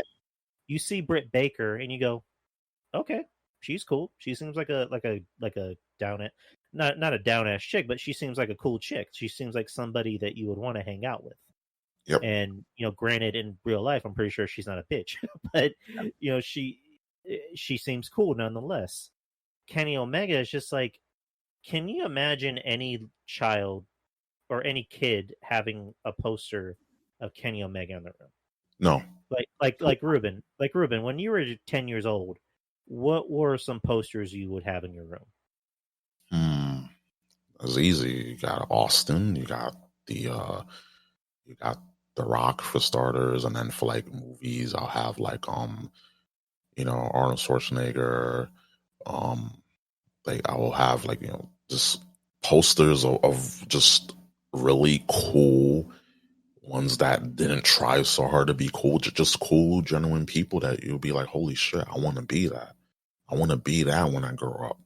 Like I want to be, as cool as, The Rock, Stone Cold, Undertaker, Sting, all these people. But Kenny Omega, like, again, I don't hate the guy as much as other people do, but he's not cool. I'm sorry. He's just not, he doesn't come off as genuinely a cool guy. I think I don't hate him. I hate the idea of him. I hate the idea of like, Kenny Omega's here, so it's going to be a great match, or Kenny Omega's going to have a 6-star match. Kenny Omega's going to do, like, he's really not that good.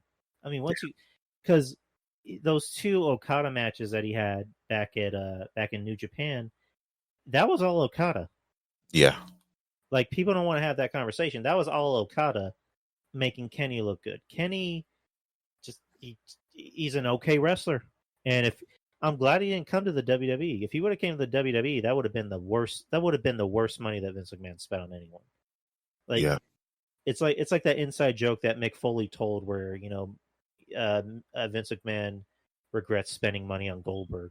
Like that would be the worst money they spent, because it would have been a combination of either he would have driven them crazy or they would have driven him crazy, because they wouldn't have let him do his stupid twinkle toes, staring at the camera, making the Ultimate Warrior face, doing moves that almost kill himself.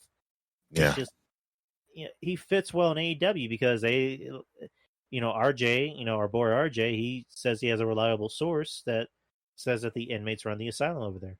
Oh, okay. Oh, wow. Yeah, that's that is pertinent information.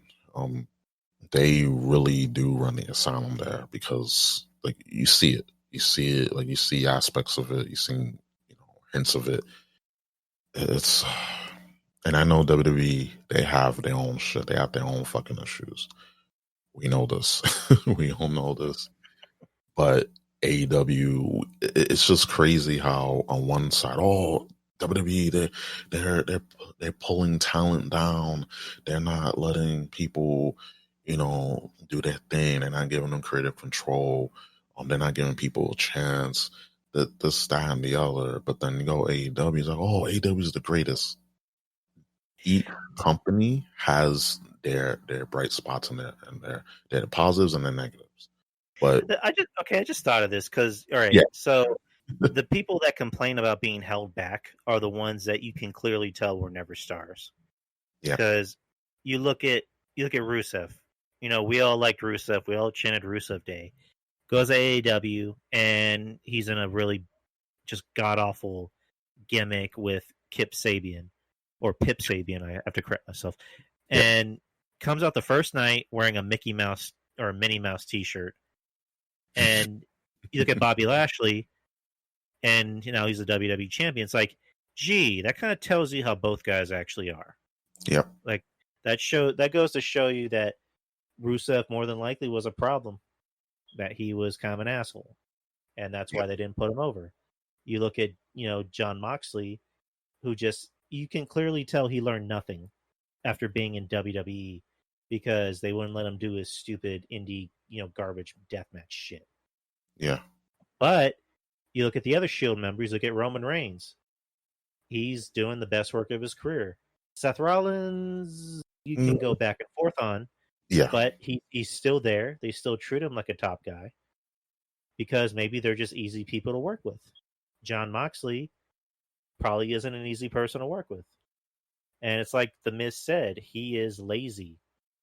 yeah, Maybe he's just lazy. Maybe he's just a lazy guy. And you see him go out there. He had that title reign for 8 months, and what exactly does anyone remember about it? not Nothing. much really. I'm sorry to say that, and I like John Moxley, Dean Ambrose, but like Jesus Christ, after the whole Shield thing, like he just started doing the whole goofy thing, going inside the ropes, doing that. I mean, it was kind of cool, kind of funny, but Wacky Dean. yeah, wacky Dean, yeah, just wacky Dean. But it's like the amount of time you were there, you would have said, okay, I learned how to, wrestle, another style. Cause I get it, the whole deathmatch thing. Like, it's cool when it's executed. Most things can look good when they're executed properly, but when it's just a smaz, it just comes off very dumb and lazy. And best friend of mine's, he has similar feelings to hardcore wrestling regarding to ECW, and he says while there's some hardcore matches that were great, just the whole aspect of ECW, like it just popularized all that, just car crash test dummy, just overbooked crap that ECW did, and there was some good like wrestling, mat wrestling, and good hardcore matches, but just I agree with the whole Moxley thing, with the whole deathmatch thing. It's just you rely on that too much, and then you take that away. What do you have? You have Dean Ambrose in WWE. You see, like it's crazy. Exactly. Yeah, it's crazy. So let's get into NXT for a bit. Yep. NXT was actually pretty good tonight. It was a pretty solid show. Some good back and forth action. We don't have to go match by match, but um, so what was the first match? The first match of the night was Raquel and Dakota Yes. against Zoe Stark and Dakota. Not Dakota. Io Shirai. I mean, good. Good tag match between the women. Raquel and Dakota going over like they should to set up Raquel and Io Shirai for Takeover. It was announced that Raquel and Io Shirai will main event night one. Yeah, which I'm kind of indifferent about. yeah. I mean, I like both women. I love Raquel. She's a Texas girl, so I gotta support her. Love her. I Yep. love Io. I'm pretty sure. I mean, it's gonna be a good match, but Oh yeah, yeah. Without a I doubt. don't know. I, I don't know. I personally think it would have been better to have Kyle and Cole to headline the first night, but I guess because the second night is gonna be on Peacock. The Yeah, first night's gonna be on free television, and the second night's gonna be on Peacock. So I guess they want to have their heavy hitters. So I guess thinking about it, it makes sense that you want to have your two biggest matches on the premiere of on Peacock. So I don't know. I guess that makes sense. yeah. Um, let's see what else happened. And Uh, Stark. go ahead. Just quickly, a few seconds. Tony Stark. Not I'm Tony Stark. um It's not Tony. Tony Stark. What's the name again? I'm sorry. I think it's Morgan Stark. Zoe Stark. There you go. Zoe Stark. Zoe Stark. Thank you, Maurice. Tony Um, Stark is dead, Ruben. yes, he's may he rest in peace. May he rest in peace. Go ahead. Yeah, I botch. I botched too. It's okay. But Zoe Stark, I'm a fan of hers. Like she has that look. Like yeah, oh, she's another blonde, but I mean, she like her stuff looks like legit, and with like more time down there, like she can be like a contender. She's got to get a gimmick, like little gimmick, not like just crazy, but something just to like make her stand out. But and we talk about thick. I mean, not as thick as Tony Storm, but Oh she's no. she's there. She's there. She looks pretty, but she can wrestle, and with more time down there, she can definitely like be something. She'll be somebody because they need once EO and Raquel, all these other people, they move on and they get demoted to the main roster. We need more like people to replace them. So yeah, Right, and again, I like her. I'm a fan of Stark. I agree with you. She needs a gimmick. Her attire is not. I don't want to say it's not flattering. It's just it doesn't match what her image is supposed to be, which is she looks like she's the ass kicker. yeah, She's going to go out there and have a good match, but she's also going to beat your ass. So, and then they did that vignette on her a while back, which it helped because it made her come off as very likable. So she's going to be something. She has a future. But yeah, I think they need to give her a new gimmick, and which I mean, it's NXT. They're not gonna fuck her up. So yeah, yeah. um, Right, next match, I was actually surprised by. You got Bronson Reed defeating L.A. Knight, which is still a dumbass name. Um, I I like the match because I like Knight. I think he has a good look to him. I mean, he's not the youngest guy out there, but he can talk. He has a good look. He's not terrible in the ring. And then you got Bronson Reed, who I'm high on. I like him. yeah, Reed winning, clean, which I was a little surprised by because you would have thought that they would have brought in Knight as like a major player, and then they have him lose clean to Bronson Reed, who hasn't really been on television lately. So I yeah. was just, I don't know, I was a little shocked. What'd you think? Yeah, I was expecting LA Knight, being that this is his first like wrestling match on TV. You would think like, hey, like put him over, but maybe it was LA Knight's decision. Uh, E- Eli Drake, but I do like the whole LA Knight thing that he does. It's kind of it's catchy, but I get I mean, it's could they have at least called him Eli Knight? Like Eli Knight, that would have at least worked. But just I don't know. yeah, like I would have like an iteration of his old name with the new name, but I mean, it is what it is. They probably had T-shirts. Well, no, he's a heel. Like if he's old school, he doesn't want any T-shirts because heels. Yeah, um, but going back, I was just surprised. Like his first match, you expect him to win, but I guess he's not a young guy. And Bronson, like I guess they want to put him over, and Bronson, he has that unique look to him. I I do like him. I'm a fan of his. So I guess it's like, hey, like we got to put this guy over, and they can just keep that feud going. I mean that blue leather jacket. I'll be pissed if someone as big as Bronson Reed just tore it up. I was actually mad for LA Knight because that leather jacket was cool. I'm actually trying to buy one myself, trying to find one. Yeah, because that's cool. It was custom made Gucci, apparently, Ruben. Oh, damn. Well, you know, we have like alternatives because you know Gucci and Prada, all that stuff. Just yeah, I'm not taking out one of my kidneys to to buy one. I'm sorry.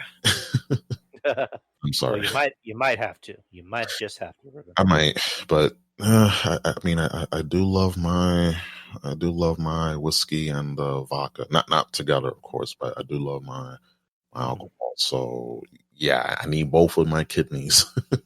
I need both of my kidneys there. Oh, kidney schmidneys. Next match is you got Karrion Kross versus Oni Lorcan. It was announced earlier in the week that Danny Burch had what is this? He separated his shoulder. And I know it was a shoulder injury from last week's main event with the tag champs Burch and Lorcan versus Kross and Balor. Yeah, and Burch suffered a really bad injury, so they had to vacate the tag team titles. And so, yeah, Lorcan and Kross. I mean, I like the back and forth because it didn't make Kross look too weak. Because I don't like the idea of Kross giving too much offense to an opponent unless it's like a big match. yeah. But they had a nice story to tell because Lorcan was supposed to be working as a face and he wanted revenge against his partner. And I like the shit talking on Kross saying, I enjoyed every minute of injuring your partner. And, good back and forth, nice match. Kross winning like he should. And it was, what is it? I forget what I was going to say. But yeah, he gets on the mic, talks a little shit. And then Finn Balor comes out and talks a little shit right back to him. And nice little back and forth between them. Yep. Finn Balor calling, Kross sloppy. Saying that he wrestles with too much emotion, and ultimately setting up for, what's going to be the main event of night 2 of Takeover. And I like that. This is the best way. This match is being built better than any of the other 2 main events on the main roster. Yeah, I 1000% agree.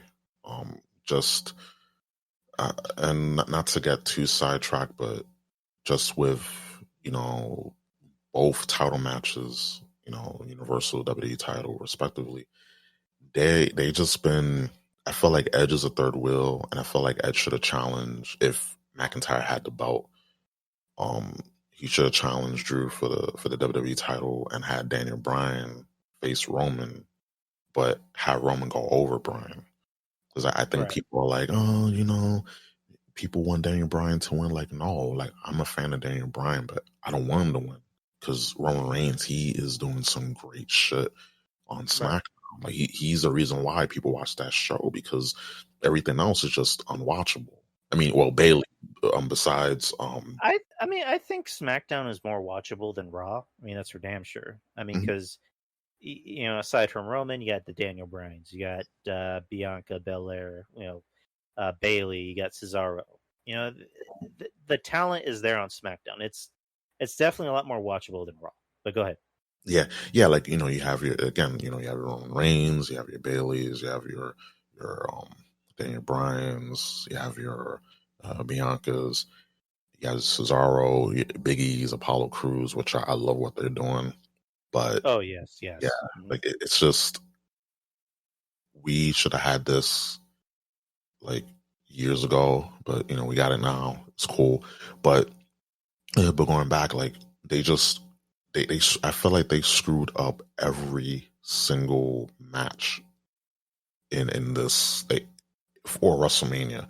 Every match, both women's titles, both championship titles, even the tag team. You have AJ Styles, and we're gonna get back to NXT because I do want to talk about Walter and right. Yeah, whew, I'm loving that. But yeah, they screwed up AJ Styles. Like, it's AJ Styles. I know we were putting him over earlier. It's AJ Styles. You have him in tag team. I was like, no. I was like, no. He better not. He better not say I want a match for them tag team titles, and he did. I was like, oh fuck, fucking hell. Yeah, like AJ Styles, like I multiple mean time champion. that Come on. match. I mean that match reeks of we need something for AJ to do. Yeah, You yeah, know, because AJ probably won't ever be world champion again. He'll probably be put in world championship matches, but he probably won't win. But they needed something for him to do. mhm, I still think it's funny that you have Almost out there and he makes AJ look like a child. yeah. Dude, uh, it's like 7 foot, like legit 7+ feet. Like, Jesus. yeah, he's like legit. I'm like, oh, I feel like a little boy looking up at him. And they got the New Day being tag team champions again, which is just like, again, it reeks of we need a better, I guess, high profile quote unquote match. So Yeah, we need to put the New Day, which the New Day, they're still going to sell merch. You don't need to put the titles on them. yeah, You they're really don't. bulletproof. Yeah, they bulletproof. You have people on there that are bulletproof, and having them go over the Hurt Business, and they're like fucking up the Hurt Business now. Like, it was like, you got Lashley with the title. You should have kept damn belts, the tag belts on. Excuse me, world titles, because you can't say belts or straps or whatever, but Oh, world titles on Shelton Benjamin and Cedric Alexander. Like, why? It's dumb. Like, oh, put on the New Day because all's fell, go with the New Day, and I like the New Day because they able to be entertaining and sustain themselves for so long, but the act is getting old, and I'm glad that Biggie has separated. He's doing his own thing, singles run and SmackDown. But come on, man, they're like 11 time. It's like 11 time when I heard him say, "Oh, they're 11 time." Okay, all right, that's that enough, enough. Stop it right now. They don't need the belts. They need to just merge the divisions, unify them tag titles because it's just a mess. There's no tag teams in no. there. Yeah. Um. But yeah, we can get back to NXT. Just little mini rant. I'm sorry. Oh no. You don't have to apologize for rants. I do plenty of those. I welcome rants. Rants are always welcome on this show. Mhm. But yeah, Walter, who made his return to NXT, I guess you want to call it US last week, Yes. with Imperium attacking Champa, came back this week and wrestled against Drake Maverick. Destroyed him like he should. And Champa comes out looking like an old man, fighting for a sandwich. Yeah. He seems like the type of guy on the side of the road that has a sign saying, "I will not kill you if you give me a ride," and then he kills you anyway. Yeah. Uh, but I don't know. Just he needs to go back to being bold. He comes out, talks to Walter, and just tells him, "I told you you intrigued me, but what I really meant was that intrigues me." And he points at the UK title, and then Walter just kind of rolls his eyes and walks away. And then Ciampa takes a shot at him, and then they just beat the fuck out of him. And it was announced it's going to be Ciampa and Walter or Volter at NXT Takeover. I don't know which one night it's going to be, but it's going to be for the UK title. So, it's going to be a good match. There's no Oh doubt yeah. about it. Well, Maurice is saying night one. Thank you, Maurice. thanks, Maurice. And I'm so happy to see Walter back because he's like this old school. He looks old school. He's big. Like his chops. Oof. Like I'll probably have a heart attack if I get slapped by him. Jesus Christ! Like the thing is what I like about certain people is that they're legit. They come off as genuine. They come off as legit. Their stuff looks real. It hurts, and it's convincing. And not a lot of people today, modern wrestling can do that. You have few, just a handful of people that can make them so that their stuff is legit. Like They go out there, they put on a good match, they put on a good show, they tell a good story, and Walter's one of those ones that like you don't want none of this. Like your chest is gonna be, ground beef by the time this match is over. Like he looks legit scary, which I like. And poor Drake Maverick, rest in peace, Drake Maverick. Rest in peace. We forgot, but I'm interested in this match too for night one. So yeah, like bring it on. Yeah, I mean, so far Takeover's looking pretty solid. Which again, it's Takeover. I mean, there's never been a bad Takeover. I mean, at best, there's been an okay Takeover, but there's never been a bad Takeover. So, hey, good. We're glad Walter's back, and Ciampa should be able to go out there and give him a good match. Let's see. Next match, you got Shotzi Blackheart and Ember Moon, the tag champions, the women's tag champions, going over Mercedes Martinez and Aaliyah. Aaliyah, she is just fucking thick as hell. Yeah. Mainly in one area in particular, but she's very blessed in one area. So I'm just gonna leave it at that. Yes. I'm just gonna leave it at that. And she's very good in the ring. I mean, I'm not gonna lie, she's actually very good in the ring, and it's surprising because she's been down in developmental for a very long time, actually. Yeah. I think her and Raquel Gonzalez have been in developmental for at least 5 or 6 years. Damn, that's...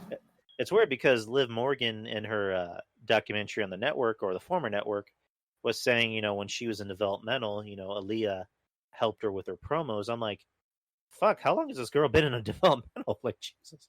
Because I see her and I'm like, she's actually a lot better than most of the women on the main roster. Yeah, that is a sad, is a very sad, well, not sad, but it's just very telling that you have someone as young as her, and she's been down there for so long, is that she's better than a lot of the women in the main roster. That's scary. That's very telling. That I feel like certain people shouldn't be brought up so quickly.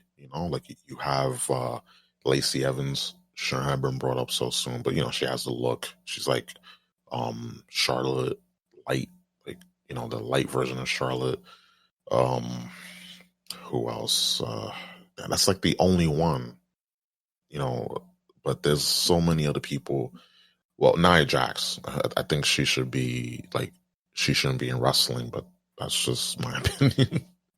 Oh no. Okay, good, because yeah, she, yeah, like, just get her off of my TV, please. Get her off of my TV. But yeah, Kyle, awful, absolutely awful. But yeah, they just have a lot of these people that are just, that they shouldn't be called up so soon to the main roster. It's like, it shows like they're undertrained. And Aaliyah, like, thank goodness she's still, she's down there and she's very good. Like, she's when I saw her match tonight, I was like, damn, like she's really improved. Like, why aren't more women doing this? Why are they have to like stop bringing up these women too quick, too soon? Exactly. One thing, just I love Shotzi Blackheart. I have to say it. She's someone that you can't not love, because she's obviously gotten better. Every time you see her, she improves. She has an interesting character, because she's somebody that I think little girls can see and they can go, oh, she's cool. Yeah, I like her. I like the green hair. I think the tattoos are cool. I think the tank is pretty cool. I mean, how have they not even thought about, hey, let's sell the helmet? Let's start selling helmets on the network. Matter of fact, why don't we start selling like little keychain toys of the tank? yeah, Or matter of fact, why don't we sell toy tanks? yeah. Why don't we sell toy tanks on the shop, or sell them at Target or Walmart? Like to me, she's marketable. She's not just a good wrestler. She's marketable. Yeah, very good, And marketable. Yeah. again, love her, sweetheart, very down to earth, cool chick. She just seems like she's always having fun out there, and it seems like there's never a dull moment with her. Oh, never, Um, never. I agree. Like you basically said what needs to be said. Like she's very she loves her job. She's very uh talented, passionate, just someone that's relatable. That's what's missing in wrestling is that you do not have a lot of relatable characters, a lot of relatable people. It's just very oh just stick this here, stick that there. Shotzi's very relatable.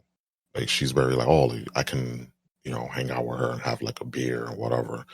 And like she's just so down to earth versus a lot of the people they just come off as fake and ungenuine and just trying to force just trying to force to be, be somebody and it's just like I'm glad that there's a woman like Shotzi because we just need more of that just relatable characters.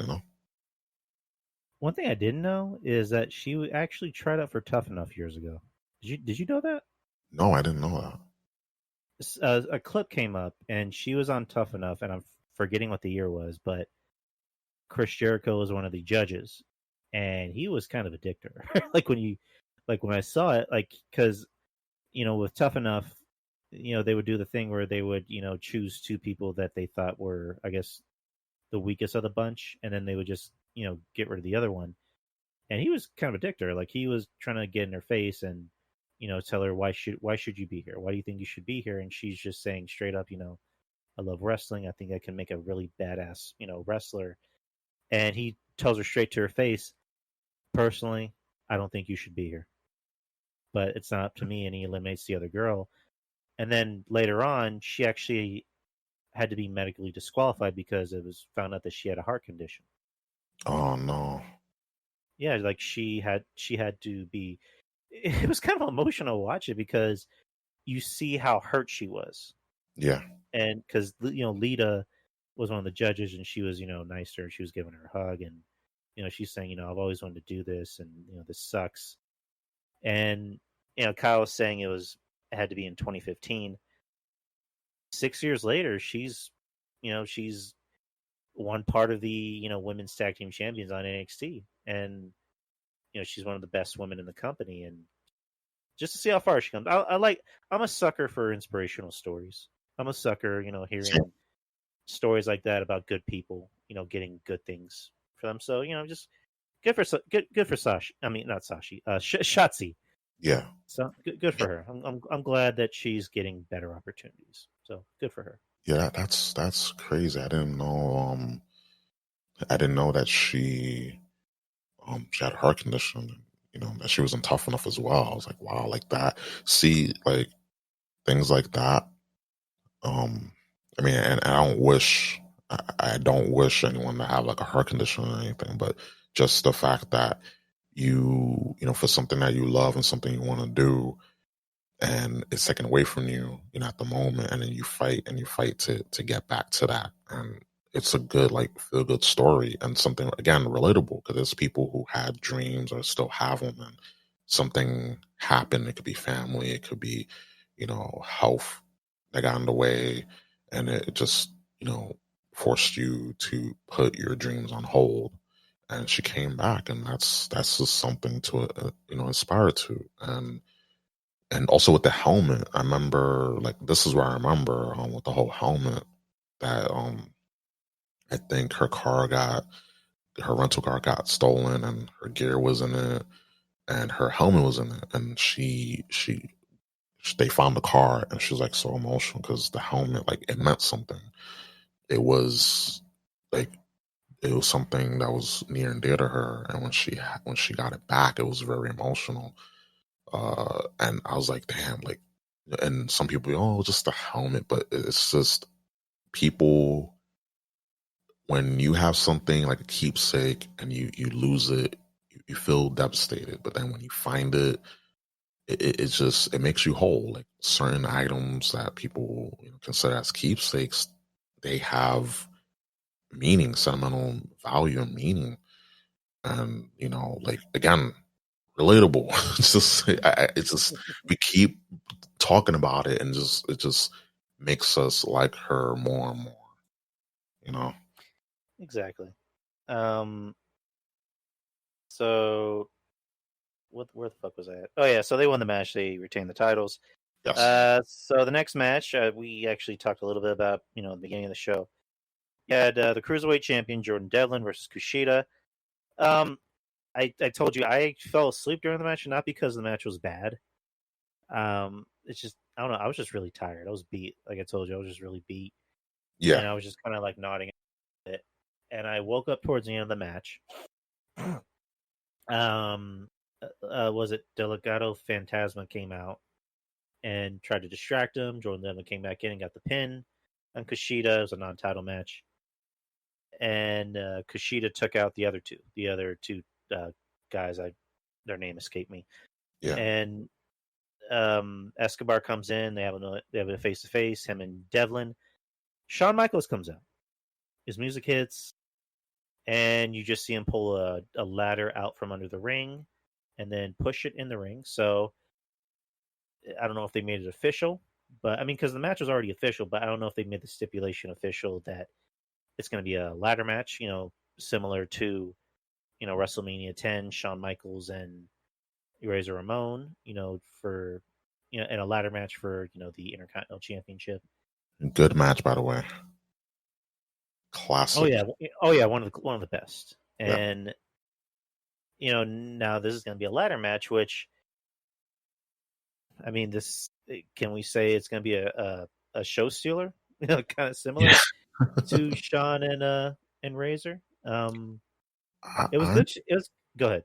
Yeah, I was gonna say I'm intrigued now that it's a ladder match. Like it brings a lot. It brings a certain dynamic to it because it was just a regular match. I mean, like, it's possible. So it's a good call that they're gonna try to unify. They got the title unification in a ladder match. Like it just makes sense. Right, and Maurice is saying it called a year ago, and whoever wins the intern tournament. Um, I actually did the same thing, Maurice, and I'm not trying to like steal your idea because and this was like before COVID became even worse than when it was that you know they had the tournament to see whoever was going to be the champion. I actually had the idea of like, okay, so whenever they lift the travel ban, however long that takes, you can do the whole, who's the real cruiserweight champion? Is it him or is it him? Yep, And yep, now we're in a perfect place for it. And just again, I agree with you that if it was just a straight up wrestling match, it would just be like, okay, you know, I guess it's going to be a good match. You have two guys that can go, but blah. But yep. now you add that stipulation. I'm like, okay, color me intrigued. Like I want to see this match now. Exactly. Yeah. Like I'm now that it's a ladder match, it makes a great deal of sense, and I feel like this will be a like you quoted a show stiller. It certainly has that possibility. And then Sean going to the back, setting up the contract signing with O'Reilly and Cole. There's a nice little, confrontation with Sean and Adam Cole, which, you know, there's always a comparisons that, Adam Cole is Shawn Michaels. And it was kind of cool to see because, I love Shawn Michaels, I love Adam Cole. Yeah. But setting up, not the main event, but, the last segment of the night, you have Kyle O'Reilly, Adam Cole doing a contract signing. Just, I mean, it's NXT, so I'm assuming that they can say what's on their mind. But it wouldn't surprise me if Triple H told Adam Cole and Kyle, speak from the heart, say Yep. what's on your mind, make it real, make it believable. And especially Adam Cole. Adam Cole just went out there and just fucking really made it believable. Like he's out there just like, saying, I made the Undisputed Era. The Undisputed Era, was made because of me. Yep. You're nothing with the Undisputed Era. I'm just like, God damn, Adam. Like, God damn. Felt Like that. you and Britt on the same night, just cutting these just insane promos. Like, goddamn. Yeah. Kyle calling Adam Cole an asshole, which I'm just like, ooh. They go, like, how much did that cost? I'm surprising it was a pretty penny. Yeah. It was announced that it's going to be a non-sanctioned match, since William Regal said, I can't control you two. Kyle, you're not even medically cleared, so this is going to be a non-sanctioned match, meaning that whatever happens, it's not our fault. You can't blame us. You can't blame WWE. Can't blame Triple H. Can't blame me. Blah blah blah. Yep. So they announced that this was going to be the second to last, or not even second to last, but co-main event for night 2 of Takeover, which is going to be in the Peacock, like I mentioned earlier. Yep. Of all the matches I'm obviously looking forward to this one, because I like both guys. They can obviously go. They have a history, and that's something that they can play off of. I think Jim Cornette said that Kyle's first night on Ring of Honor was against Adam Cole. I think I need to re-listen to the episode, but it's like we mentioned earlier. If this is going to be non-sanctioned, they need to loosen the reins. Triple H needs to move heaven and earth to try and get them to loosen the reins on this match, because there needs to be blood. Yeah. These two need to beat the shit out of each other. I need to see blood. I need to see blood. Like a Crimson Mask, okay. But if I can just get them to have, like, cuts of blood coming down from their head, it's just like, come on. Let these two go out there and work. Let these two go out there and really have a bloodbath, like people say. Yep. This, in order for this match to go over like it like it needs to be, since it's a blood feud, I literally, like, Mr. Regal said, the bloody police was involved, and I love when he says bloody. I just love just the way that English people, like, curse and all that. Just they can talk so elegantly, but they can still, like, insult you, or they can, like, drive the point home. They could put an emphasis on things, which I like. But yeah, it has to have blood. It has to be personal. No, like, doing your entrances and all that. Oh, like, Adam Cole, just go in there and just beat the ever loving crap out of each other. Like, how two people that hate each other, like, how it's supposed to be. Just go out there, just do what you have to do. Just do what you gotta do. Go nuts. Let them loose a little bit. And I can't wait for this match. This match, cruiserweight title match, women's title match, and the NXT World Title. Those are the matches I'm very intrigued to watch. Oh yes, and they also announced that on night 1 there's going to be a battle royal for. It's kind of a weird stipulation. So it's going to be a battle royal, and I guess the last 6 competitors are going to be in a gauntlet match against Johnny Gargano the next night for the. What the fuck? They had a weird way of describing it. Instead of just being like a straight up battle royal, it's like there's a battle royal, and if whoever gets eliminated first and second and third and blah blah blah. Like, how did they explain it? I forgot. Yeah, it was just a smile. Hold on, let me But see. yeah, I like that. I did like the segment where Johnny Gargano walks into Regal's office and Regal goes, "Do you always carry that belt around everywhere you go?" And he just goes, "Yeah, I have to. I'm the champion." But yeah, there's a weird. I don't know. It was a weird stipulation, but NXT tag team titles are also going to be defended. We're going to have new champions. There's going to be MSK, Grizzled Young Vets, and Legado del Fantasma. We'll do match predictions next week. Let's see.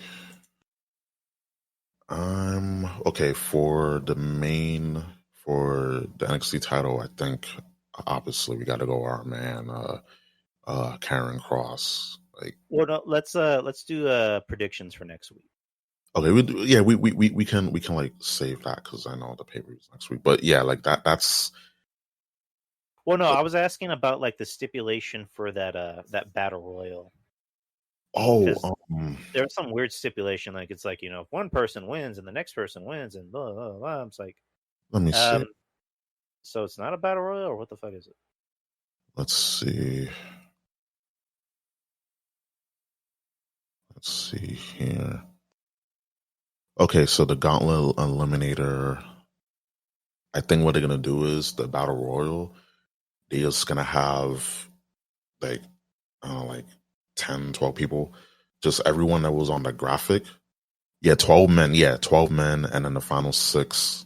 Next week it'll be 12 men, like Marisa, and then the final. Okay, so the battle royal is going to be next week, and then Yeah, there's going to be a final six will complete an elimination. that- Okay, that I guess yeah, that makes sense. yeah, and then night two, Gargano's gonna face the winner of that Eliminator Gauntlet match. So Which one I looked at everyone in, and I'm like, it either has to be Bronson Reed or Dexter Loomis. yeah,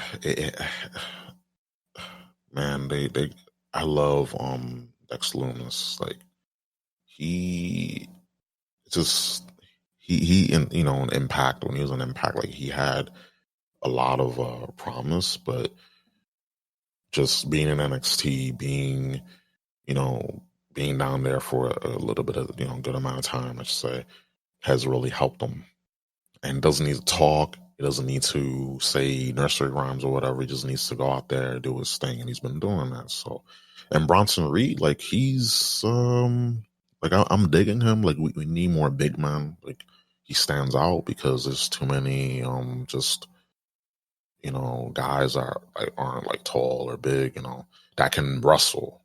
There aren't a lot of big men that can wrestle. So yeah, I'm in agreement. It's between Reed and Loomis. With Loomis, again, I like him. I'm kind of the opposite, because when he was in TNA as Sam Shaw, Yeah, Sam like Shaw. like the guy could talk. Like Yeah, I thought that that they were making him mute because he couldn't talk. Like he could actually talk, and he can actually be funny. And I'm just like, why are they not having him talk? Because he can actually talk, yeah, and he can work too. So I don't know. In my opinion, I think they need to let him talk. Like that's just how I feel. But yeah, um, I guess last bit of news before we call it a night. Uh, Two Hall of Fame inductees were announced. One is rumored. The rumored one is Rob Van Dam. That hasn't been confirmed yet. yeah, The two that were announced was Kane, yeah, and it was actually on the jump. The Undertaker, who's actually turning, was it 56 today? Happy birthday, Undertaker! Was on the jump celebrating his birthday, and he had Kane there. Kane is his quote unquote brother on TV. Mhm. Had broke the news to Kane that he was in the WWE Hall of Fame, and Glenn Jacobs, the person, was obviously very emotional about it because he didn't expect it. And it's a yeah. nice video to watch because we can say what we want about Kane. Glenn Jacobs, the person, is a good man, a good dude. Doesn't have a bad bone in his body. You'll never hear anyone say anything bad about Glenn Jacobs as the person. He's And awesome. it's he's an awesome dude, good man, a good natured man, very smart too. And Kane had a great career. We can't say that Kane never had a good career. He from 1997 to 2000 and I would say 2005, 2004, 2005 Yeah, was where he was really at his best. That was where he kind of hit his peak. And after a while, they started to, I guess, make him talk more, have more of a personality, and kind of be a goof. Which again, that comes with the territory. So, yeah. but he kind of went on for a while longer than he probably should have, and we had corporate Kane, which, uh, but yeah, Glenn Jacobs, the person, Kane, the character, obviously deserves to be in the Hall of Fame. What do you think? No, he's deserving. Kane, he's deserving to be in the Hall of Fame. Um, again, like no one has said a bad thing about him, which is rare because it's just a lot of people that go into the business and you hear, oh, I remember so and so did this back in the day. Like you never hear that about Kane, and his when he was in the editor, the way that he debuted when between is it Undertaker and Shawn Michaels. yeah, in the Hell in the Cell, and he just that debut like is one of the best, and it cannot be topped ever because it's just for that time period, for that character, the way that Kane, Glenn Jacob, excuse me, was rebranded and repackaged, and dude was legit scary back in the day, legit scary.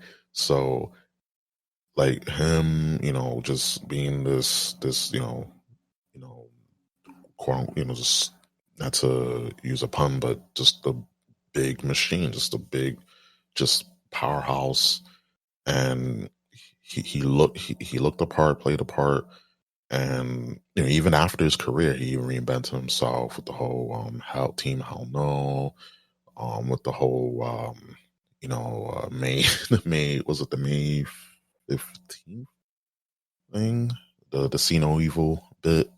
Right, And right. before that, yeah, that we just shocking, just shocking Shane McMahon's testicles and just slamming, tombstoning Good, people. good Yeah, stuff. yeah, good stuff. Like I miss that about wrestling, just the chaos and stuff. But yeah, like he had a good career, and I'm happy to see him in the Hall of Fame. Like it's well deserved.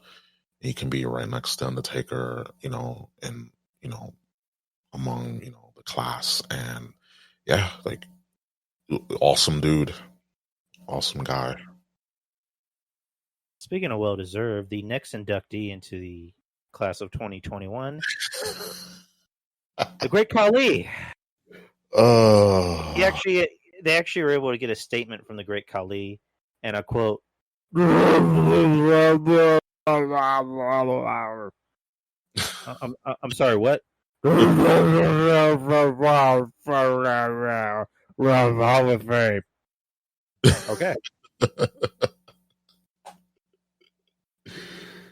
oh man. No worries. Kylie took me a long time to really fathom. Yeah, when I saw that, I'm just like, what? Kali?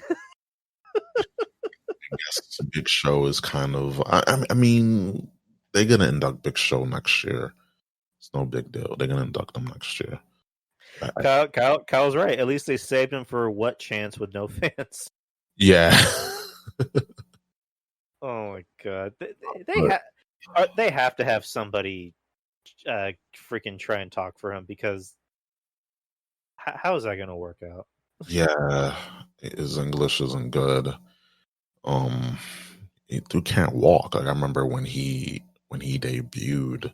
I mean, when his debut was pretty like it came out of nowhere. I was like, yo, who the hell is this? But then they put the world title on him. I was like, okay, all right.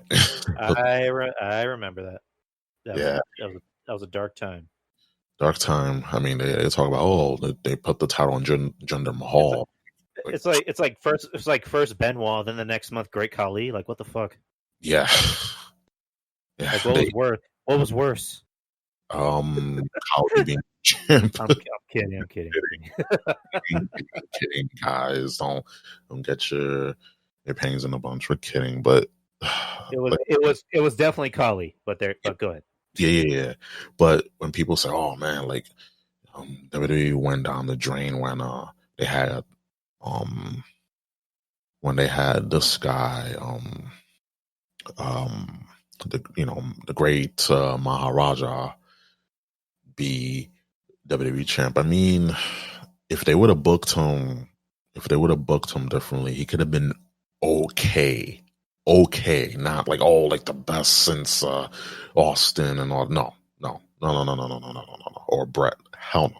But just okay. But they didn't do that. They just booked him as the foreign heel. So yeah, like I do consider Kali being world champ the worst because the dude couldn't like work, he couldn't wrestle, just the big guy. So yeah, that that's just still can't believe he's in the Hall of Fame. I still cannot believe Kali is in the Hall of Fame. I was like, what? Like, this is someone photoshopped this. Someone had to Photoshop this. Like and then, nope, it's legit. I was okay. Guess I'm gonna log off of Twitter for the day. So so so Rob Van Dam, he's rumored, but he hasn't been announced officially as being in the Hall of Fame. But um, if if he does get inducted, who inducts him? Hmm. Maybe Paul Heyman because it gotta be Paul Heyman. Like it's the only logical choice. I think Uh, that makes sense. Paul Heyman or maybe I don't know, maybe Cena because him and Rob had the whole they had the WWE title match. Maurice is saying Sabu. Sabu's kind of on WWE's no-no list, Yeah, it's kind of on their shit list. Yeah. but another thing, again, this is not really anything newsworthy, but Stone Cold Steve Austin was campaigning to apparently get Jim Cornette into Hall of Fame, Mm. and then The Rock, seconded it, saying, "Yeah, get Jim Cornette in." And the Rock and Austin are saying put this man in the Hall of Fame. Listen, it's not Chris Benoit. Like I feel like people, I mean, especially the AEW people, they're like, "Oh, I hate Jim Cornette." Blah blah. I'm like, you gotta understand, like, good, like people. Yeah, yeah, exactly, Kyle. Like people gotta understand, like Jim Cornette. Like he may not like. There's something that you know I don't agree with him with, but he's entertaining. He has a mind for the business, and say what you want. Like, if your opinions don't match with his, that's fine. Like, just leave it be. Like him, your opinions and his opinions you won't see eye to eye. That's just you know just to leave it there. But just to say, oh well, because he doesn't like the wrestlers I like, or the campy best friends wrestling company, he shit talks it. Then I hate him, or all this other stuff. It's like he's from another era, he's from another generation. Like he has a mind for the business, whether you like it or not. Like he's gonna be synonymous with wrestling, and for people to just not want him, there's people that don't want him in the Hall of Fame. But these same people be like, "Oh, put Chris Benoit in the Hall of Fame." Like at least Jim Cornette didn't kill people. He didn't murder anyone. He says, "Oh, I But would." he can't do a suplex like Benoit, Ruben. Um, true. But he killed his family. But he does a crossface. Shut up. Just go fuck yourself. I mean, Uh, the crossface. Triple H is a good crossface. Cena does okay crossface, but so that again, okay, like you know, yeah. Go ahead. if they ever do induct Cornette, I think Paul Heyman would be the perfect one to induct him. Yeah, if he gets in the Hall of Fame, I gotta like up the stakes. Well, something big. I'll do something big, but because like I see it, but of course people will be like, "Oh no, don't do it." And again, you got The Rock and you got Austin saying it. Like, come on, those are two people that will like that WWE, or their names and WWE go hand in hand. Like, they're what they say is law a lot of the times. So Well, I with the Rock, apparently, the story behind him, you know, not positioning, but like campaigning for it is, he was a big fan of Mid South, wrestling. He loved wrestling from the '80s. He loved the Midnight Express, which is what the team that Jim Cornette managed. yeah, Austin, same thing. He grew up watching World Class Championship Wrestling. He grew up watching a team like the Midnight Express, and they both have a history of Jim Cornette because Jim Cornette not really trained, but he was there to see The Rock get trained. Yeah. on his first on his the story is that he met The Rock, and he sees The Rock train. He's like, "How long you been training?" He's like, "Oh, just maybe for like a year with my dad." It's like, "You look like you've been training for like 3 years." And he goes and tell Vince, this is going to be your next guy. This is going to be your main event guy in 5 years, and he did it in 3. Austin has had a very long history in the business. He was in the business for 8 years before he became a top guy. And Cornette, he described The Rock and Austin in the best way possible. They became top guys when they weren't supposed to be top guys. Yep. They were just supposed to be good in-ring technicians. They were, they brought in Austin as the ringmaster, and Austin tells it very much so. He thought that was a shit gimmick, but you had to say yes. Yeah. The Rock didn't want to be Rocky Maivia, but they made it very clear. We want you to be Rocky Maivia. We want you to go out there and smile and say you love everybody and want to kiss babies and, end world hunger. And he was getting booed mercilessly until, he tells a story that he was coming back from an injury, and he asked Vince, "Can I just have like 5 minutes of television time?" And I forgot what he said, but whatever he said obviously worked. And the rest, as you say, is history. Yep. The rest, as they say, is history. Like, I just love when just things just pan out the way that they do, because like we wouldn't have Austin and The Rock. Like, just those unique circumstances, happen at the exact time when they're supposed to. And, now Rock is a legend. Austin is like, dude, he has his own week in March, 316 day, 316 week. He has his own beer. Like, it's crazy. If it wasn't for Shawn Michaels and the Clique, doing what they did, we wouldn't have had Austin, because the original idea was that it's supposed to be Triple H winning that King of the Ring. But Triple H got punished, and you had Austin go out there and deliver that famous line, "You like to thump your Bibles, John 3:16, Austin 3:16 says I just whooped your ass." And then the very next night on television, there's people with Austin 3:16 signs. And Vince McMahon saw that and just went, "Okay, let's do something with this." Yep. I wish that will still be a thing today. Like, it's just a shame that the reason why Austin was they were doing that with Austin and The Rock is because they were going up against WCW, and Right. they were out of business. They were fighting for their lives literally every week, every night. When they were on television, so they had to now. I mean, you got $1 billion from Fox, you got $1 billion from NBC. You got all these deals. You got Saudi Arabia money coming in, via FedEx overnight delivery. They got their money coming in from there, so they don't care, because they're not fighting for their lives. They're getting all these deals in so they can make money. Like, they don't need the wrestlers to make money. Like, they make money.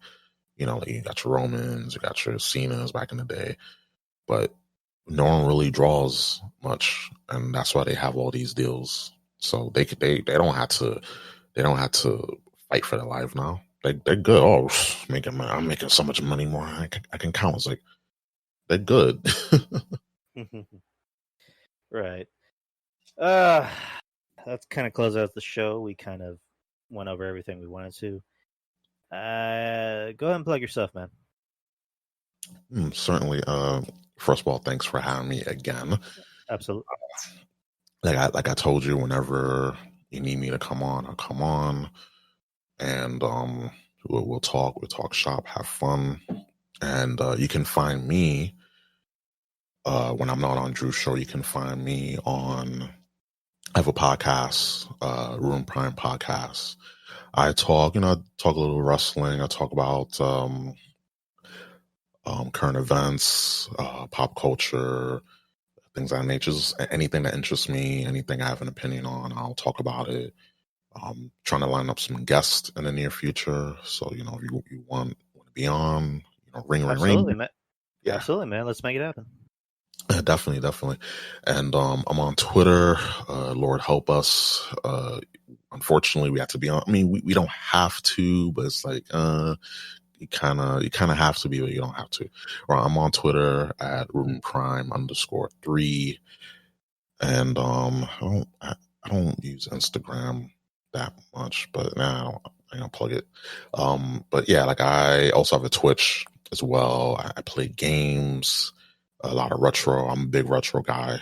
Like you will never hear me not talk about retro. Like I love retro. I love 90s, 2000s. So you can catch me on there at twitch.tv/Prime3. So yeah, thanks for having me. Absolutely. Since WrestleMania is coming up, we can. You want to come back next week? Yeah, I'm down. Yeah, we can definitely come back. I can come back. We can talk. Damn, we got so many. Jesus, we got so many stuff lined up. We got a lot to talk about. I will be off. I'll definitely be off on the Wednesday, the first night, because I'm usually off Tuesday, Wednesdays, Thursday. I more than likely will not be off. Okay. Of that week, I'm supposed to have the weekend of Mania off. I'm supposed to. It's a big maybe, but Okay. you guys will be the first to know. But yeah, Ruben, if you want to come back next week, you're more than welcome to, so we can go over Takeover. Yeah, definitely. I'm down. You know where to reach me. We can like you know me. I'm always down. Absolutely. All right. Well, good. I appreciate you guys for showing up. Kyle as usual, Maurice as usual. Again, like you just heard the man. Ruben's gonna be back next week. We're gonna talk about Takeover and whatever else comes along. And then again, the week after is gonna be Mania, so it's gonna be a busy 2 weeks. But again, Ruben, appreciate you for coming on as always, dude. Glad to be here, man. All right, take care, brother. Take care. All right, so as usual, shout out to Wrestling Soup, Kevin Castle and Trez. I think they're having a show tomorrow. Breaking the Apocalypse with Draper and B Show Brian and Shaheen. Of course, shout out to Ruben. Shout out to Texas Podcast Massacre, Wrestling Court, and what was I gonna say? False Count Radio, Clark Street Wrestling Podcast, and Dimension Unusual. And just shout out to everybody else who shows up to the show, supports me. And again, see you guys next week, same time, same channel. And that's about it. Then the show will be up on Friday morning as usual. So peace. Oh man. I need some aspirin like bad. Ugh, I'm probably not gonna edit this show tonight. I'm probably gonna edit it tomorrow or maybe late tomorrow. But anyways, I had to clear my throat. I'm sorry you guys have to hear that a lot. Thank you, Ruben. Well, it's good that you're on here. You enhanced the show. The show's good, but you made it even better. So, but yeah, see you next week, dude. Thank you. And I have your number, so I'll text you. Definitely. Anyways, guys, I'm gonna get off here. I'm gonna freaking gargle an entire bottle of aspirin. Take care, guys. Take care. Good night, guys.